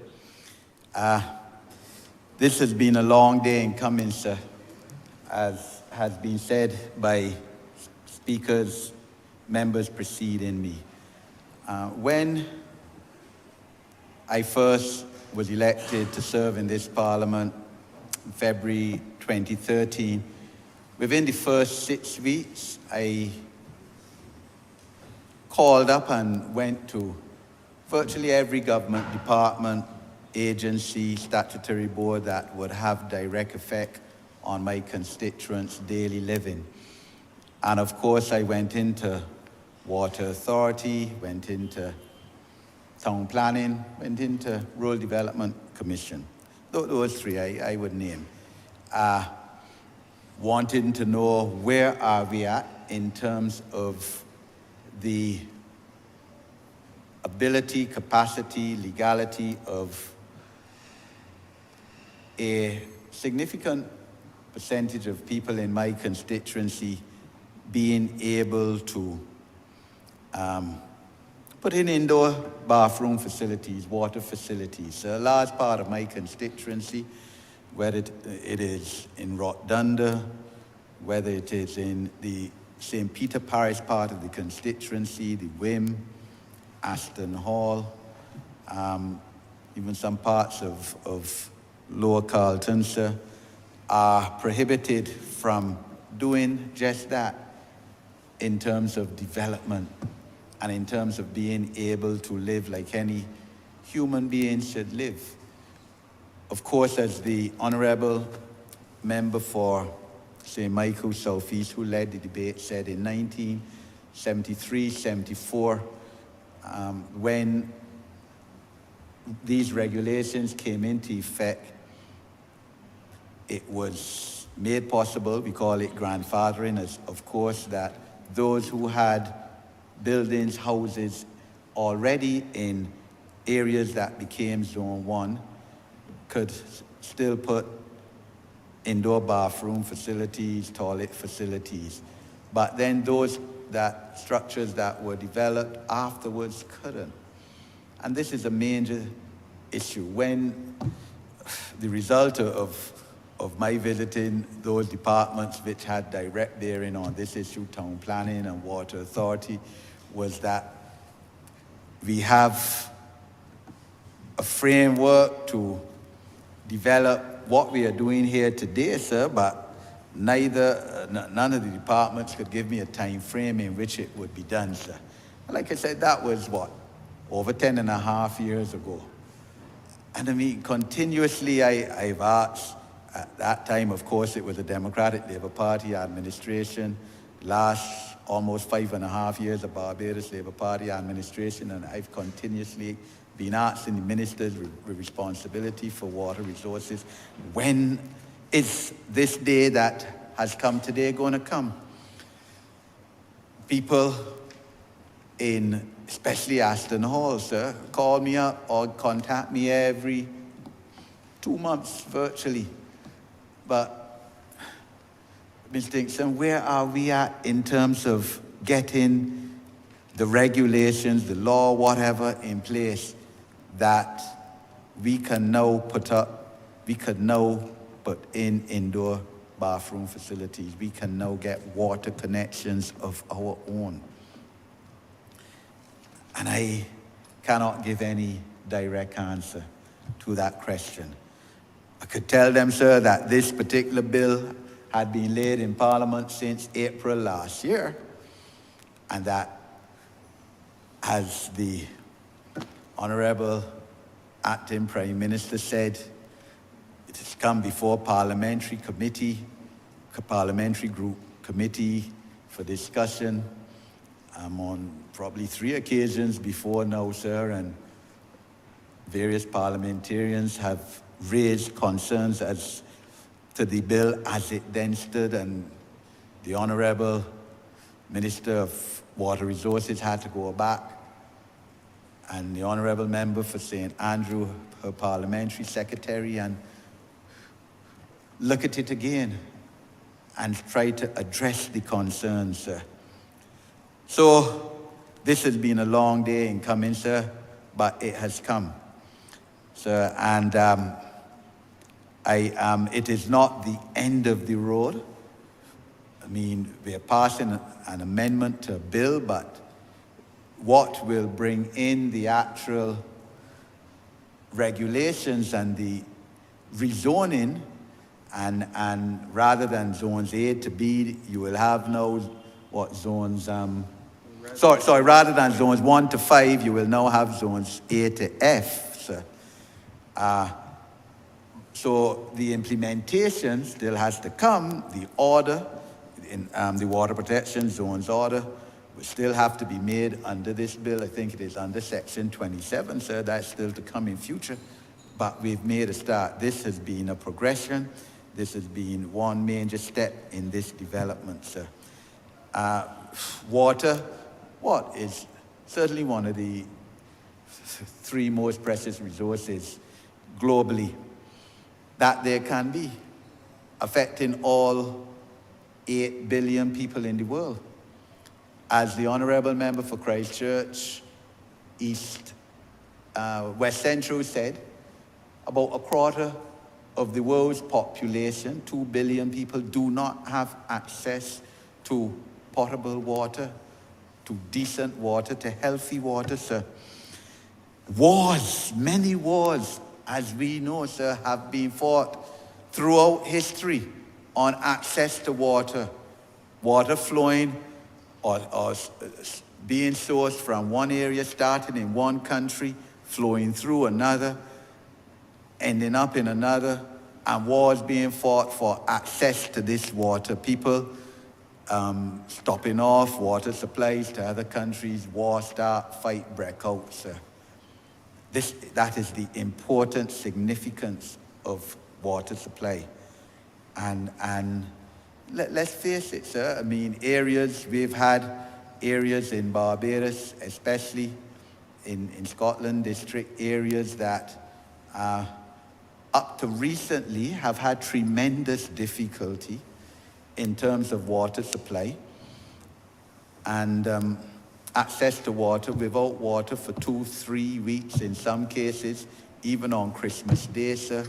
In cases, I remember a time in St. Joseph, St. Andrew, sir, and this is not good. This government has to be commended tremendously for the improvements in that, and it is not even an issue these days, sir, because of the efforts of this government, tremendous efforts over the last 5.5 years to eliminate, virtually reduce significantly, this issue of lack of water supply to certain districts in the Scotland district and in the north, sir.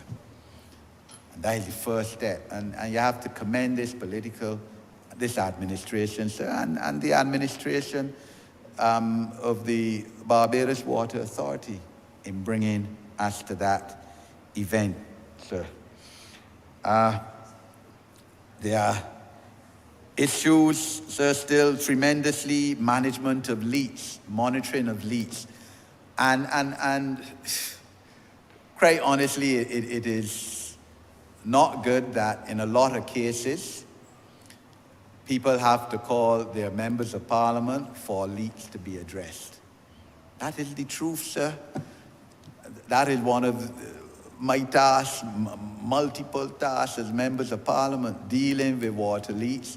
When constituents call and say that they call water authority last week, 2 weeks ago, nobody has come, water leaking, water wasting. The Honourable Member for Christchurch East, who is a former Minister of Water Resources, gave a figure of at least 40% of our water is wasted by this method, by leaks.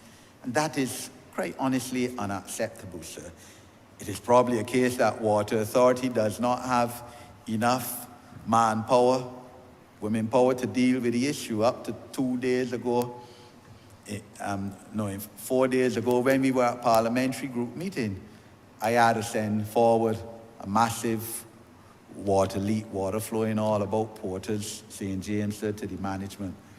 And the next morning, yes, they came and dealt with it. So this is a fundamental issue, and we have to accept the fact and face the reality that it is going to cost millions and millions of dollars to replace these old water mains and pipes that we hear about often and that we heard about today, sir, some of which are over 100 years old and obviously have expired in terms of their feasibility and their reliability long time ago, before some of us were born here. It's going to be a challenge for this political administration, for the Barbados Water Authority to systematically replace those mains. And as new roads are built, mains are replaced. And yes, the Honourable Minister who introduced this bill, Acting Prime Minister, spoke about Rotdunder Road in my constituency. A greater challenge than was expected. The road started last year, December. A fantastic road, sir. That is the truth. It will be tremendous from top to bottom when it's finished, but challenging because the water remains being replaced, as the Honourable Minister said, and the difficulties with that. And we know, sir, that whenever you have a burst main, let's say here, and it's fixed, in the next week, sir, not even a week, 5 days, another burst less than 50 meters down the road. You fix that, then the burst goes the next 50 meters, sir. Well, that is something that is a reality and is another challenge. It is another mission critical, I would say, sir, that this government has to face and has to deal with.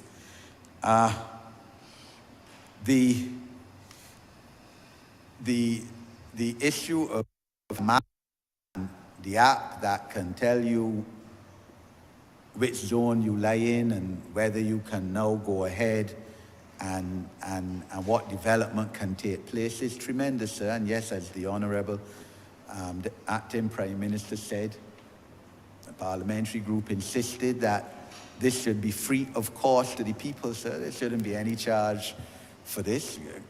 And there shouldn't be any bureaucracy involved in this. We're looking to ease doing business in this country. And the last part of easing doing business, sir, is not only for people, the big conglomerates in terms of doing business, but in the everyday lives of the ordinary Barbadians, sir. That life has to be easier for them. And it can't be that they have to call up a member of parliament or somebody with a name, quote unquote, to try and get things done. They should be able to deal with it. And if it takes our constituency offices to have to help them, that is what they're there for, sir. So that is a major issue.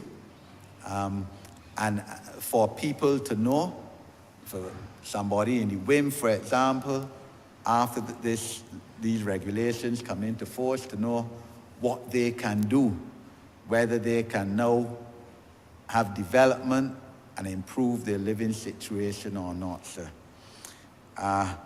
The issue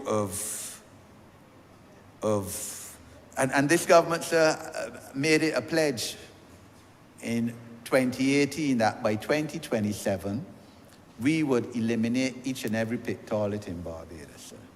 I mean, you know, there are some people, I think the average Barbadian probably does not realize how many pit toilets there may still be in all across our country.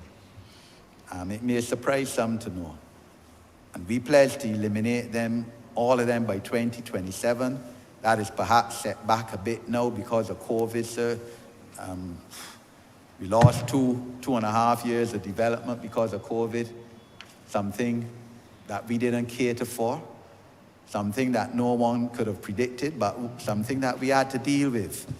And therefore, that target of 2027, which the Honourable Prime Minister, in fact, said, I'm sure, has to be put back, but we are still committed to eliminating each and every pit toilet in this country, sir.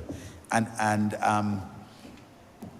if it takes having the government to intervene financially and spend some money to not only assist people in terms of the indoor-borne facilities, which has been going on, sir, in terms of Rural Development Commission and I'm sure Urban Development Commission, but also in getting the septic tank or the source, the soakaway, sir. The government is going to have to do that, sir, as has been mooted here. One of the problems that has complicated the reaction of the Barbados Water Authority to improve our water system within the last 5 years has been the ineptitude and the mismanagement and the downright corruption, sir, if I may say so, of the Barbados Water Authority, people involved in the Barbados Water Authority at ministerial level and otherwise under the last administration, sir. So we got to speak fast. Auditor General's report of 2020, I think it is, sir, speaks towards that. $1.5 billion gone unaccounted for at the Barbados Water Authority in the 2 terms of the last political administration. $1.5 billion unaccounted for, paid for goods and materials that the Water Authority never received, paid for services that were never carried out. So one of the unfortunate things in this Barbados is that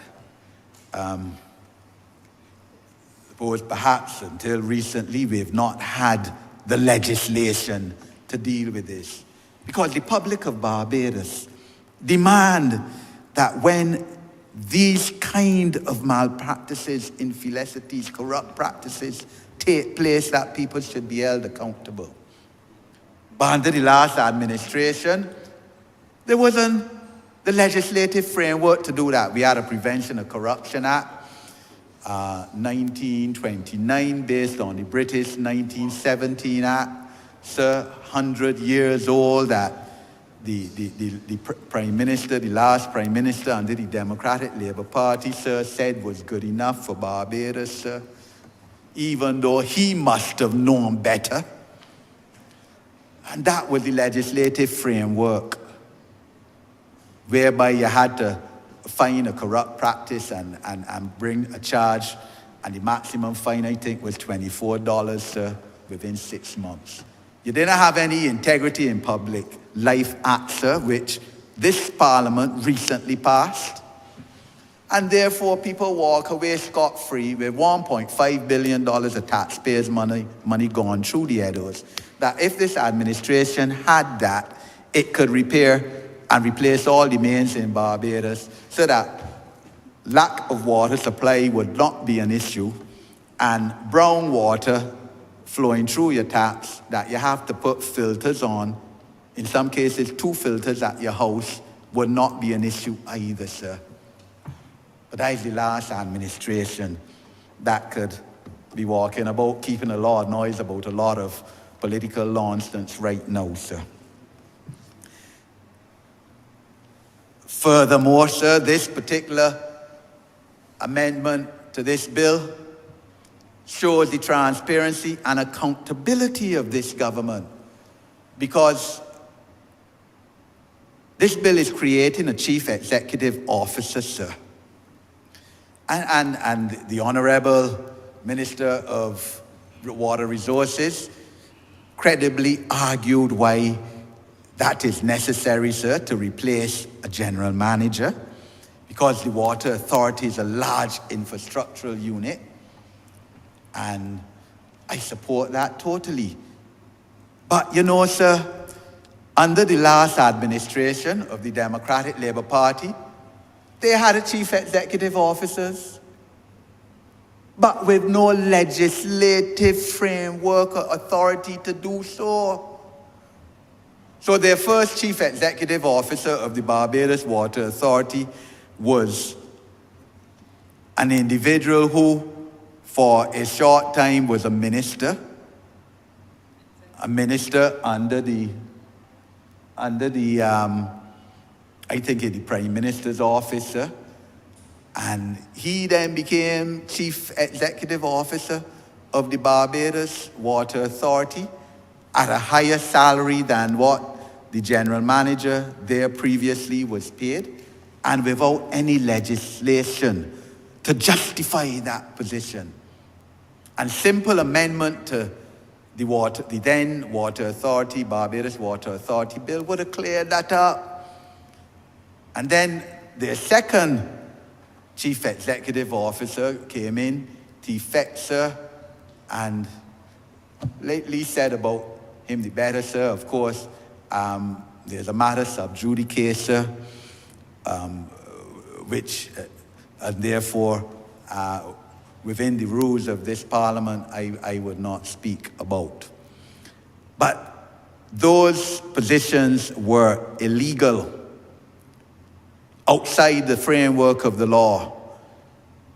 And this political administration, as is its tendency and is the basis of this administration, sir, is today formally bringing to Parliament for Parliament's authentication and validation a position of Chief Executive Officer going forward when this new bill comes into effect, sir.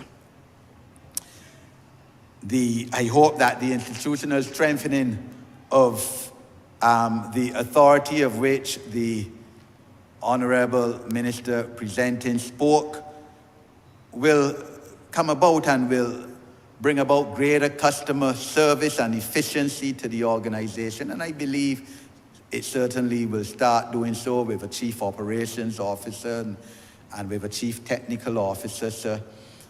should have been in there a long time. A lot lied on the plate of just 2 or 3 of the top management, and you have to spread around a workload, sir.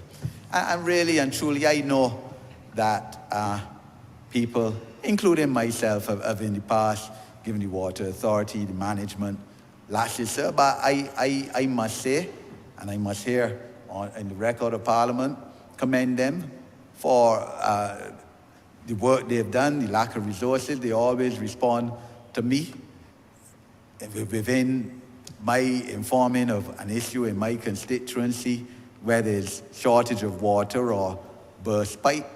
I could be assured that within 24 hours it dealt with. That's the truth. So even though the authority doesn't respond to the constituents, at least they respond to me. So I personally have to thank the top management of the authority for being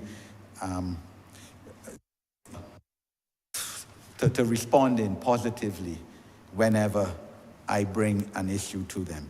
The issue of public education is very important on this point. We have to bring along the people with us in terms of what we are doing, in terms of how this bill and the order being made under it will operate, will be implemented, issues of applications to be made to Town Planning Authority would have to be explained to them, so everyone is aware of the processes involved in improving their housing situations. And ultimately, that is what a government has to be about: improving the lives of our constituents. And this Parliament, as the legislative body, has to be assured that every time we come here, sir, and here now we are, Friday afternoon, sir, the light gone down, it's dark, and whereas some of us, sir, have karaoke tonight, sir. I got karaoke in my constituency tonight, but I think it's important here to be here, because what we're doing will improve the lives of a significant percentage of our constituents, the people of Barbados, and certainly a significant percentage of the people of my constituency, St. James North, who live in large areas of Zone 1, sir. So I certainly, sir, don't plan to take up my full allotted time, sir, but certainly I thank you for being able to intervene in this debate and to express my support for this amended bill today.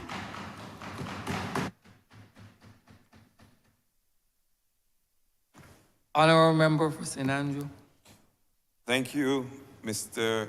Speaker, sir, for the opportunity to speak to this bill, the Barbados Water Authority Amendment Bill 2023, that will amend and provide for the institutional strengthening of the authority, the establishment of water protection zones, and the management of wells and related matters. Mr. Speaker, there have been a water company in Barbados from as far back as 1857. With the passing of the Waterworks Act. Back in those days, Mr. Speaker, water was sourced from maybe perhaps a few springs, a few wells, some caves. Over the years, Mr. Speaker, the Water Authority, as we now refer to it, has been through a number of iterations, and the Honourable Member for St. Michael South East would have spoken to the various pieces of legislation over the years that would have brought about the various changes.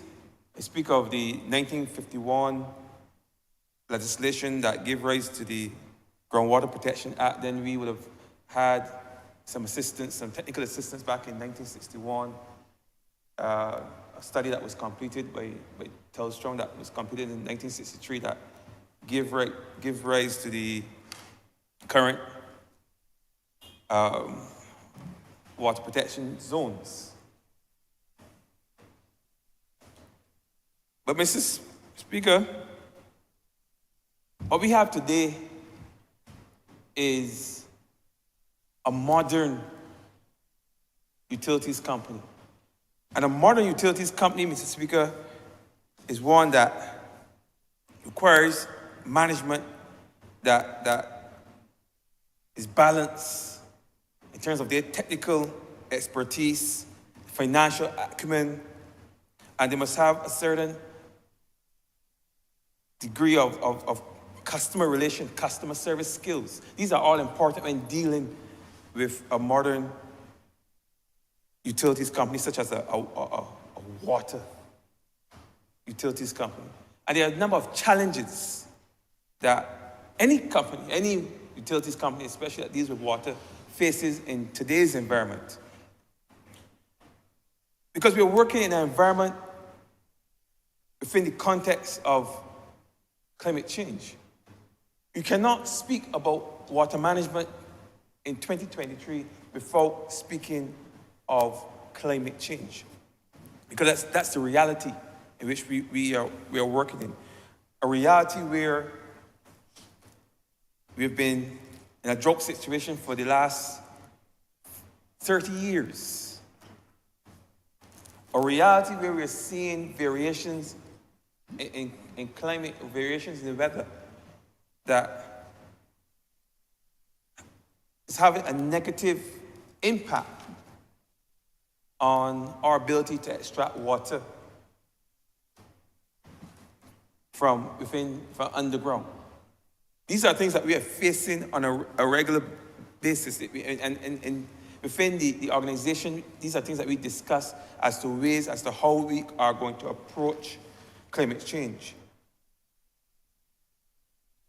With dwindling water, I believe it was the Prime Minister who made the point that we're even seeing less rain than we've seen in the past 30 years. Yes, we're seeing more intense rainfall. Yes, we're seeing more intense weather systems. But in terms of the amount of rainfall that we're getting, that has decreased over the years. And that is going to have an impact on the underground supply in more than one way. A, it's going to take longer to recharge the aquifers. And B, it runs the risk of creating that space for rising sea levels to intrude into the aquifers and pretty much foul up the aquifers by making them more saline. So these are real challenges that any modern utility company must take into consideration. The Honourable Member for St. James North made mention to the fact that within the North, we're still seeing some challenges with water supply, with water quality. You know, I started out by saying that the first water company in this country was formed in 1857. It was in 1861 that we saw water being pumped into the city. But it took just about 30 years, just over 30 years for water to reach into the rural spaces.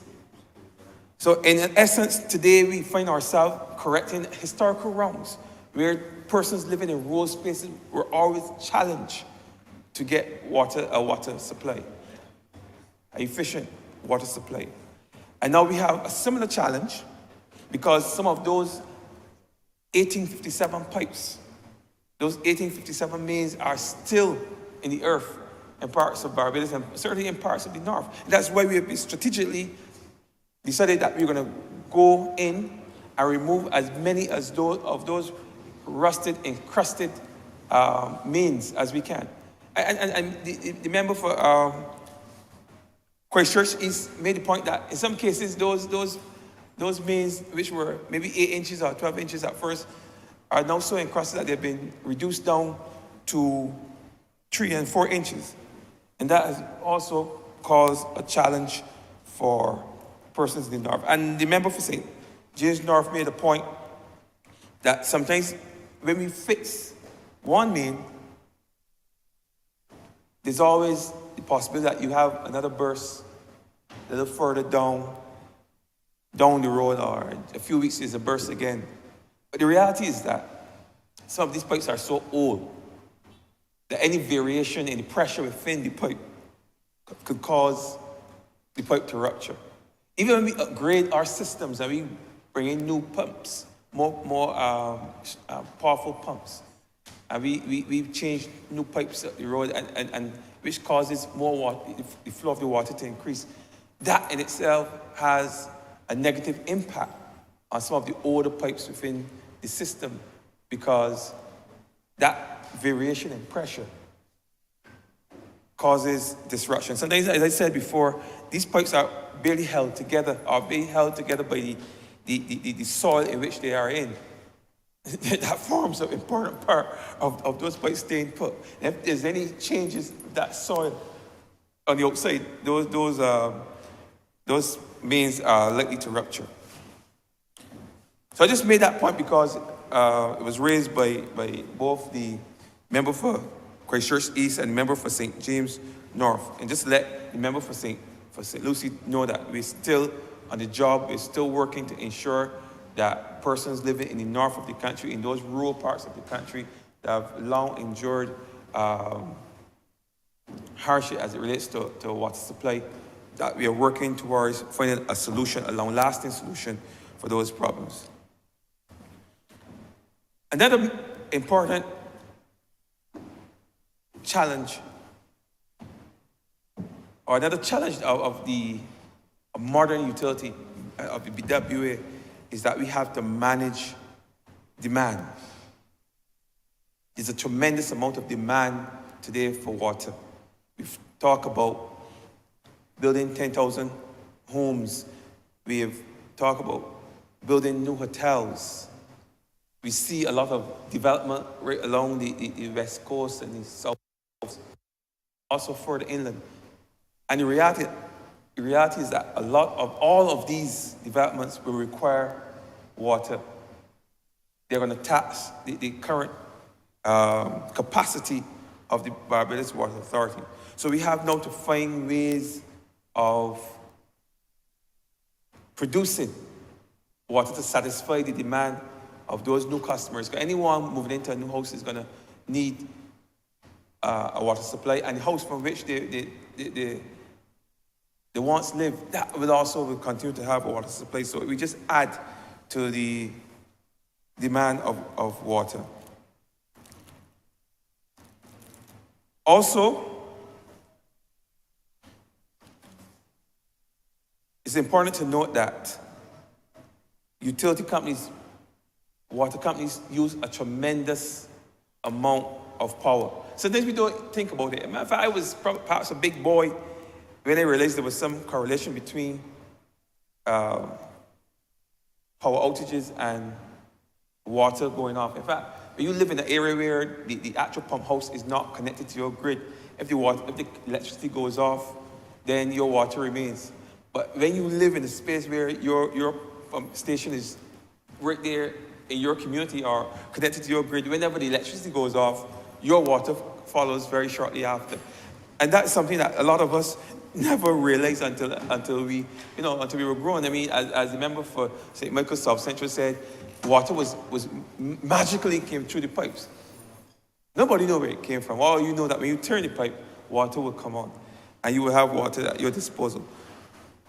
But the reality is that it requires a tremendous amount of electrical power to pump that water into the homes of the thousands of Barbadians who depend on it every single day.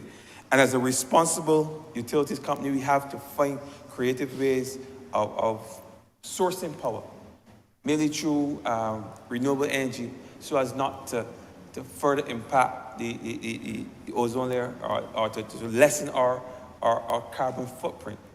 So these are things that we talk about, we discuss every day. We try to come up with ways to address. And we also try to put measures in place so that that increased use of power can be mitigated against. Also, as it relates to engagement with our customers, our stakeholders, the member for St. James North would have mentioned that it's going to require an extensive educational program to pretty much sensitize persons of the various changes that are going to take place as a direct result of this bill, this amendment to this bill. And I want to address those changes quickly because I know they're always late and there's not a lot of value in rehashing a lot of what was said already. But I want to speak somewhat to these zones as they now are. As Zone A, which was once Zone 1, this zone is the restrictive zone. There's not going to be any form of development in that zone unless it has to do with the extraction of groundwater. This is a protection zone. But Zone B is the one that I want to focus on because that is the one that's going to make a significant difference in the lives of many Barbadians. And I'm glad that the member for St. James North touched on it because, interestingly enough, St. James and St. Peter perhaps has the largest area of land within the Zone A or within the current Zone 1 zones. I was surprised. I actually thought it was in St. Michael for some reason. But there are large areas within St. James North, St. Peter, and in St. James Central. And for years, I would have passed in places, maybe along tracks in Greenwich Village, those areas, you see these large open fields, no kind of houses, no farms, no development. And you never knew why that was the case. But over time, you realize that those areas are actually Zone 1 areas. And with this new piece of legislation, you will see that area being reduced from 9% to 5%. So you have an additional 4% of area that you can now use for development. And you do not understand how important that is until you go to some of the places where perhaps persons would have established communities. We refer to them as squatters.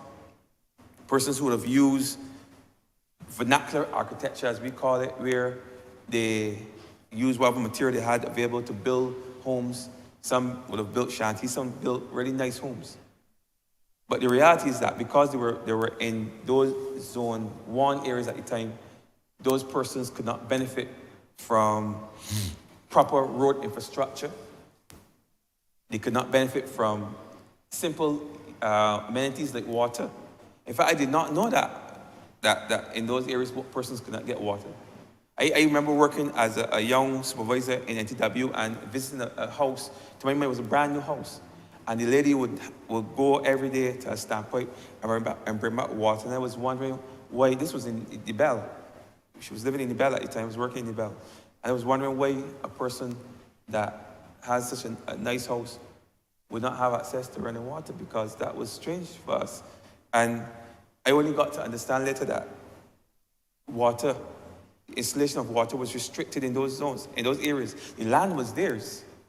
They had made that point that they had owned the land, but in fact, the matter, because it was in a Zone 1 area at the time, it could not receive a service. And then you have also the road infrastructure. We do not develop the road infrastructure in those areas. So those persons, the best they could expect is perhaps probably a little mill and paved road. I've seen some areas they've upgraded to mill and paved roads, but for a long time, those areas remain undeveloped as far as infrastructure is concerned.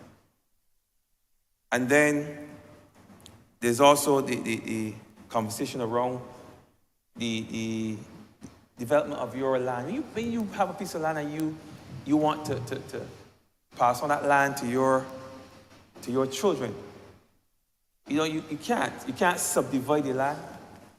You can't divvy it up and give it to your offspring. And these are things that would have hindered persons in areas. I'm sure the speaker will have persons in his constituency who would have suffered as a direct result of that. And the truth is, when you are in that type of setting, when you are in an area where you're perceived to be squatting, one cannot, even though you may build a house, you can never feel settled in your mind because you know that there's a possibility that you may be displaced at some point. You may be displaced. And it affects you as the adult, the homeowner. It affects the child. Certainly affects the child as it relates to education. A child cannot always function in a situation where there's instability in the home. And living in those types of environments creates instability in homes. These are things that we may not necessarily speak about because it's not something that extends right across Barbados.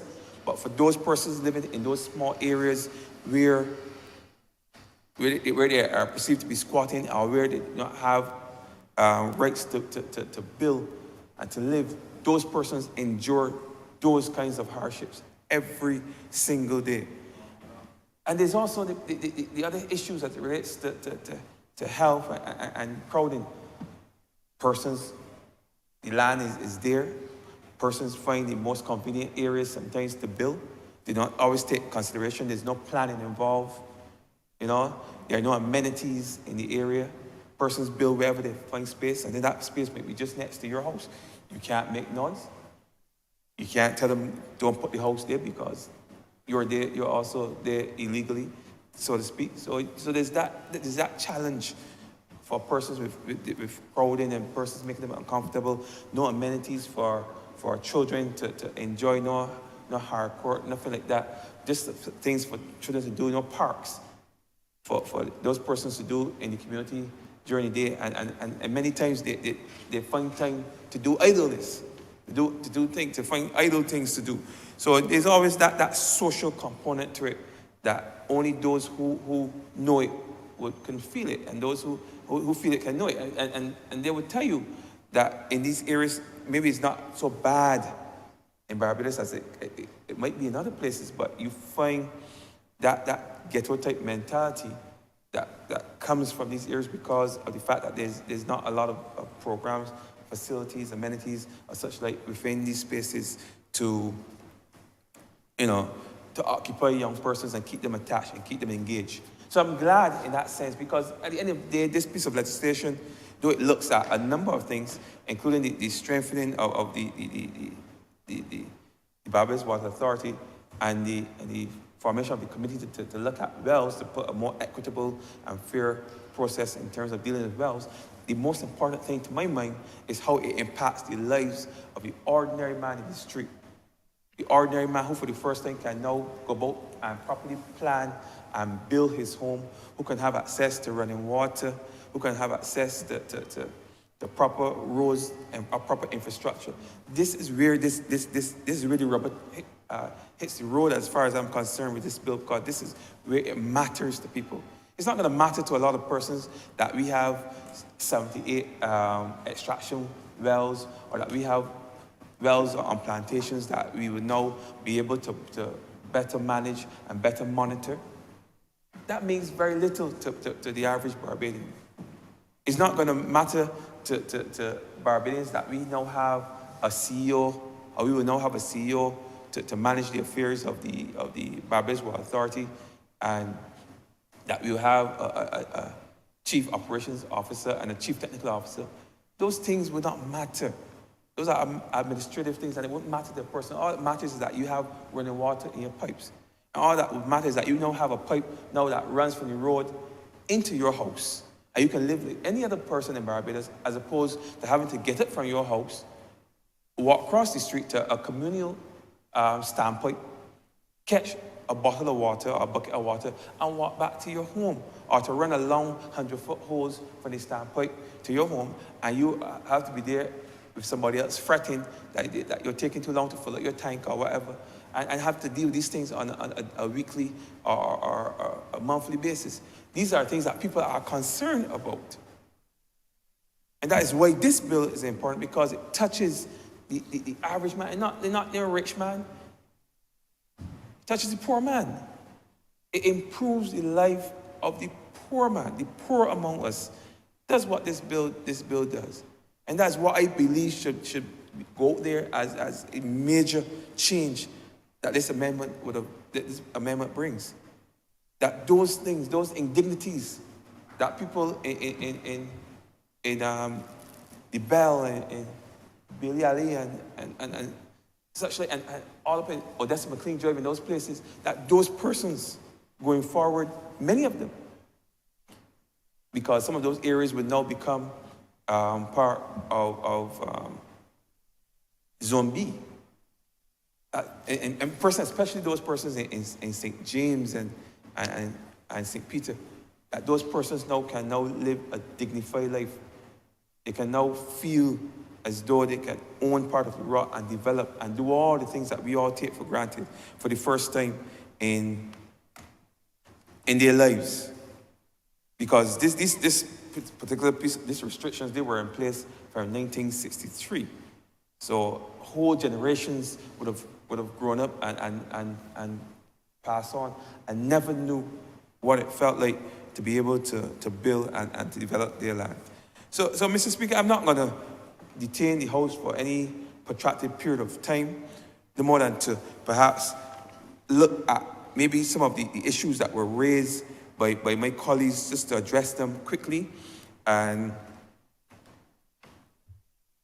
wrap up this particular debate, because I think that most persons spoke to the various aspects of this bill that impacts at every single level, the political, the administrative, and also at the level of the small amount, the social economic level.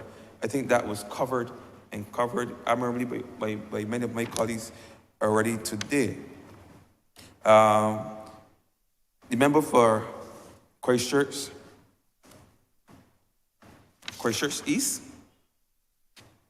I believe it was, that mentioned the roof to reefs. This policy within this order also looks at Barbados as and it is certainly seen in Zone D as an entire island as a watershed. So we are concerned with the near shore environment, and that's why we've taken a look at some of the chemicals and some of the various certainly the chemicals that are used on land and how that will impact the nearshore environment. So it does not just work in isolation. That we've worked with the coastal zone to ensure that we do what we can to ensure the safety of that nearshore environment. And then there was mention of the introduction of fiberglass. Of course, septic tanks will come at a cost that's far more prohibitive than digging a sub well. But that's why we've given it another 5 or 6 years before it comes into effect. And we believe that by that time, that we would have put systems in place to ensure that those among us those vulnerable persons among us who can ill afford to do so will have access to resources and funding that would assist them in building these and installing these septic tanks to ensure that the safety of our groundwater supply is secured. The member mentioned technology. Yes, we have employed new technology. Member for St. Michael Southeast mentioned that this has been 20 years now, or so, 23 years now since we have had to revert to, also we have to employ the use of RO desalination plant. Of course, there will be other desalination plants going forward as we look to augment water supply, certainly in the north of the island. But This is why the strengthening of the institutions is so important, because new technologies are coming on board, and some of the responsibility will be to explore this new technology, see how it can be employed into a Barbadian context, and see how we can be more efficiently supply water to our customers.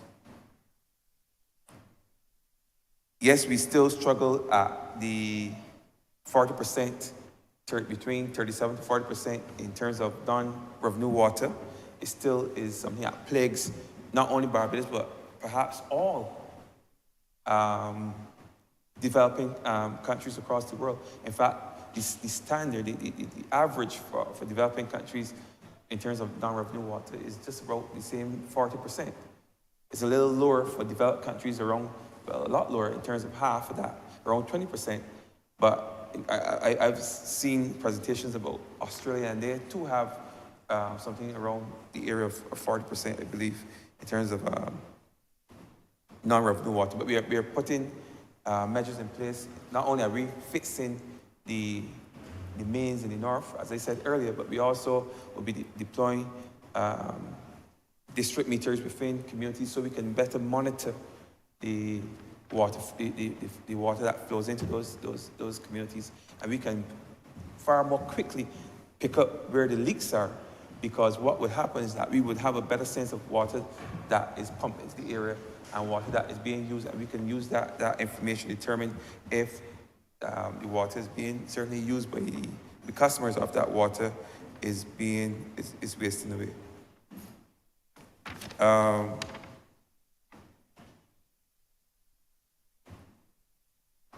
But as I said, the subwells versus the septic tanks, we will certainly ensure that measures are in place to assist with that.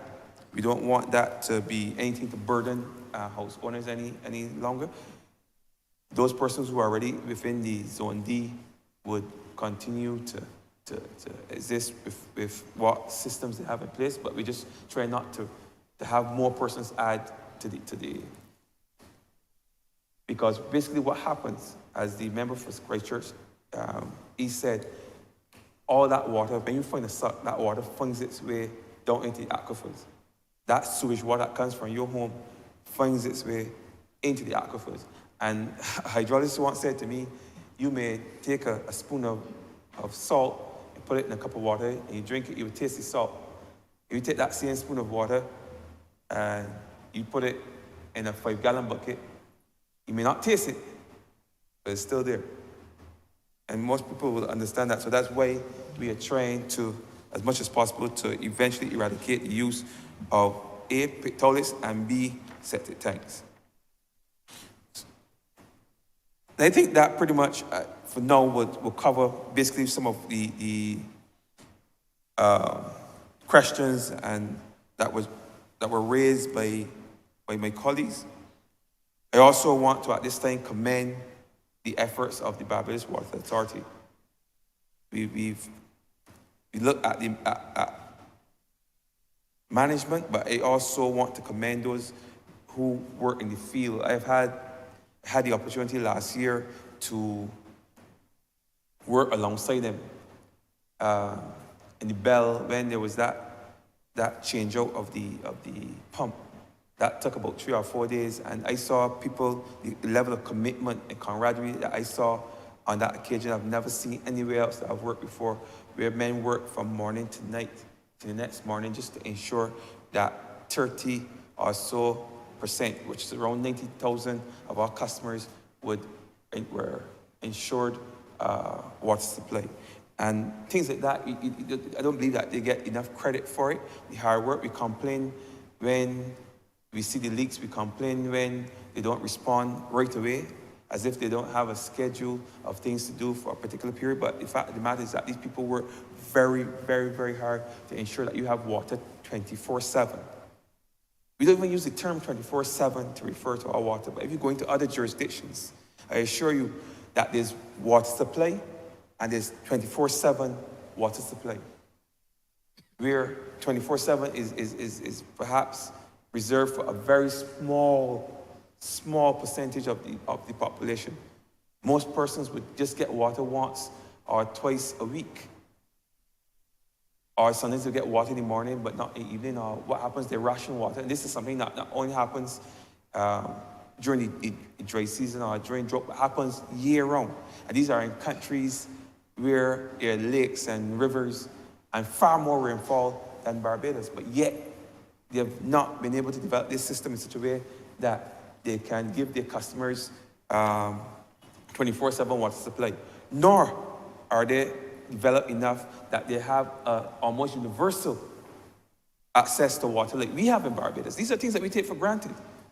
Universal access to water, but in actual fact, there are many territories, even within this region, that do not have universal access to water. So I just want to, as I close, congratulate the members, the staff of the Barbados Water Authority. I also want to commend the minister, the member for St. Michael South East, for bringing this bill. He said it was long in coming, but it took a Herculean effort on all of our parts to bring this bill here today. So with those few words, I want to fully support this bill. And, Mr. Speaker, I'm obliged. Honourable, we have to move. Honourable, you have to move that the bill read. Yeah.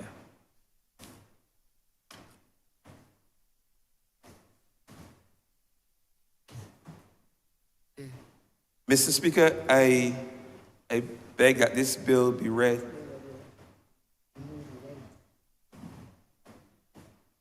Yes, to move. He has not. Oh. Mr. Speaker, I beg to move that you now leave the chair and the House resolve itself. But beg to move that the bill be read a second time. You tell me what happened. Yes. Leave him.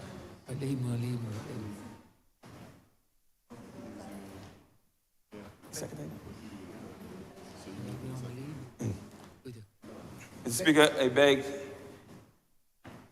that this bill be read a second time. The question is that this bill be read a second time. All those honourable members in favour, please say aye. Those against, please say no. We think the ayes have it. I beg to move that you don't leave the chair and the House resolve itself into committee for further consideration of this bill.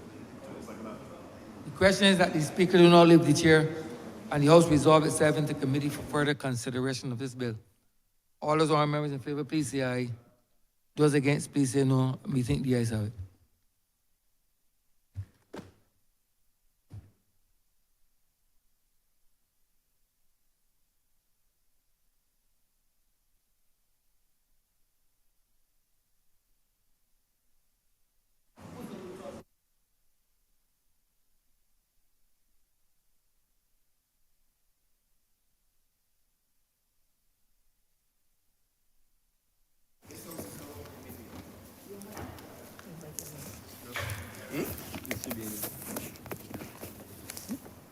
I didn't hear you.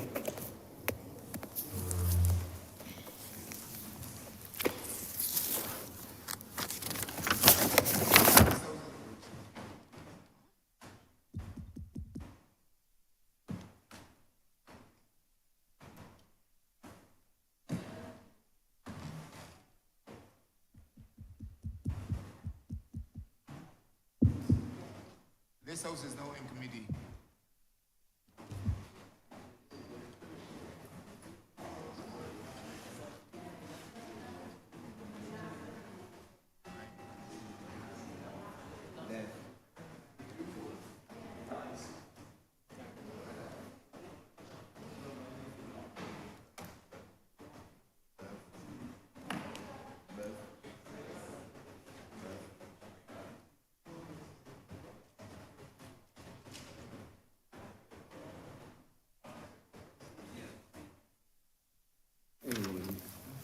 Do I have it? Mr. Chairman, may we take the bill in parts?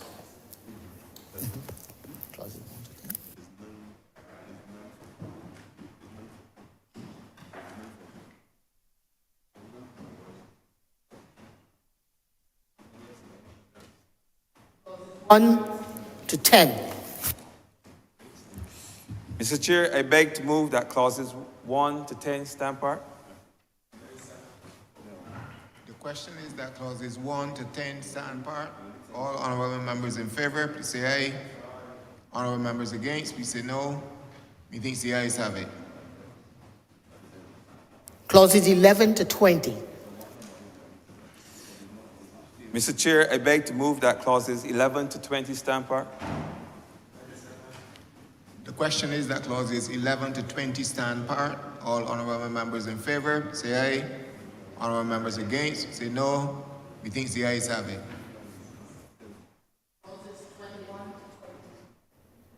3.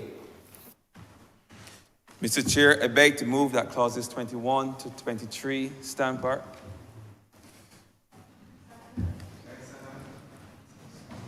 The question is that clauses 21 to 23 stand apart. All honorable members in favor, say aye. Honorable members against, say no. Methinks the ayes have it.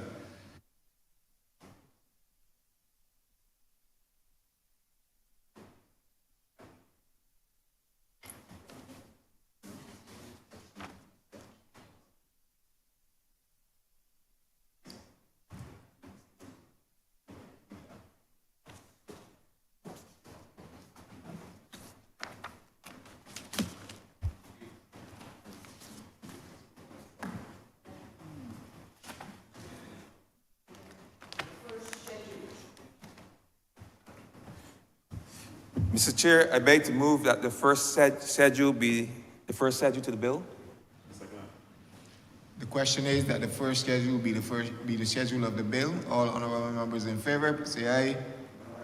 Honorable members against, please say no. Methinks the ayes have it. Second schedule. Mr. Chair, I beg to move that the second schedule be the second schedule to the bill. The question is that the second schedule be the second schedule of the bill. All honorable members in favor, say aye. Honorable members against, say no. Methinks the ayes have it. Mr. Chair, I beg to move that you do now report to His Honor the Speaker the passing of one bill in committee. The question is that I do now report to His Honor the Speaker the passing of one bill in committee. All honorable members in favor, say aye. Honorable members against, say no. Methinks the ayes have it.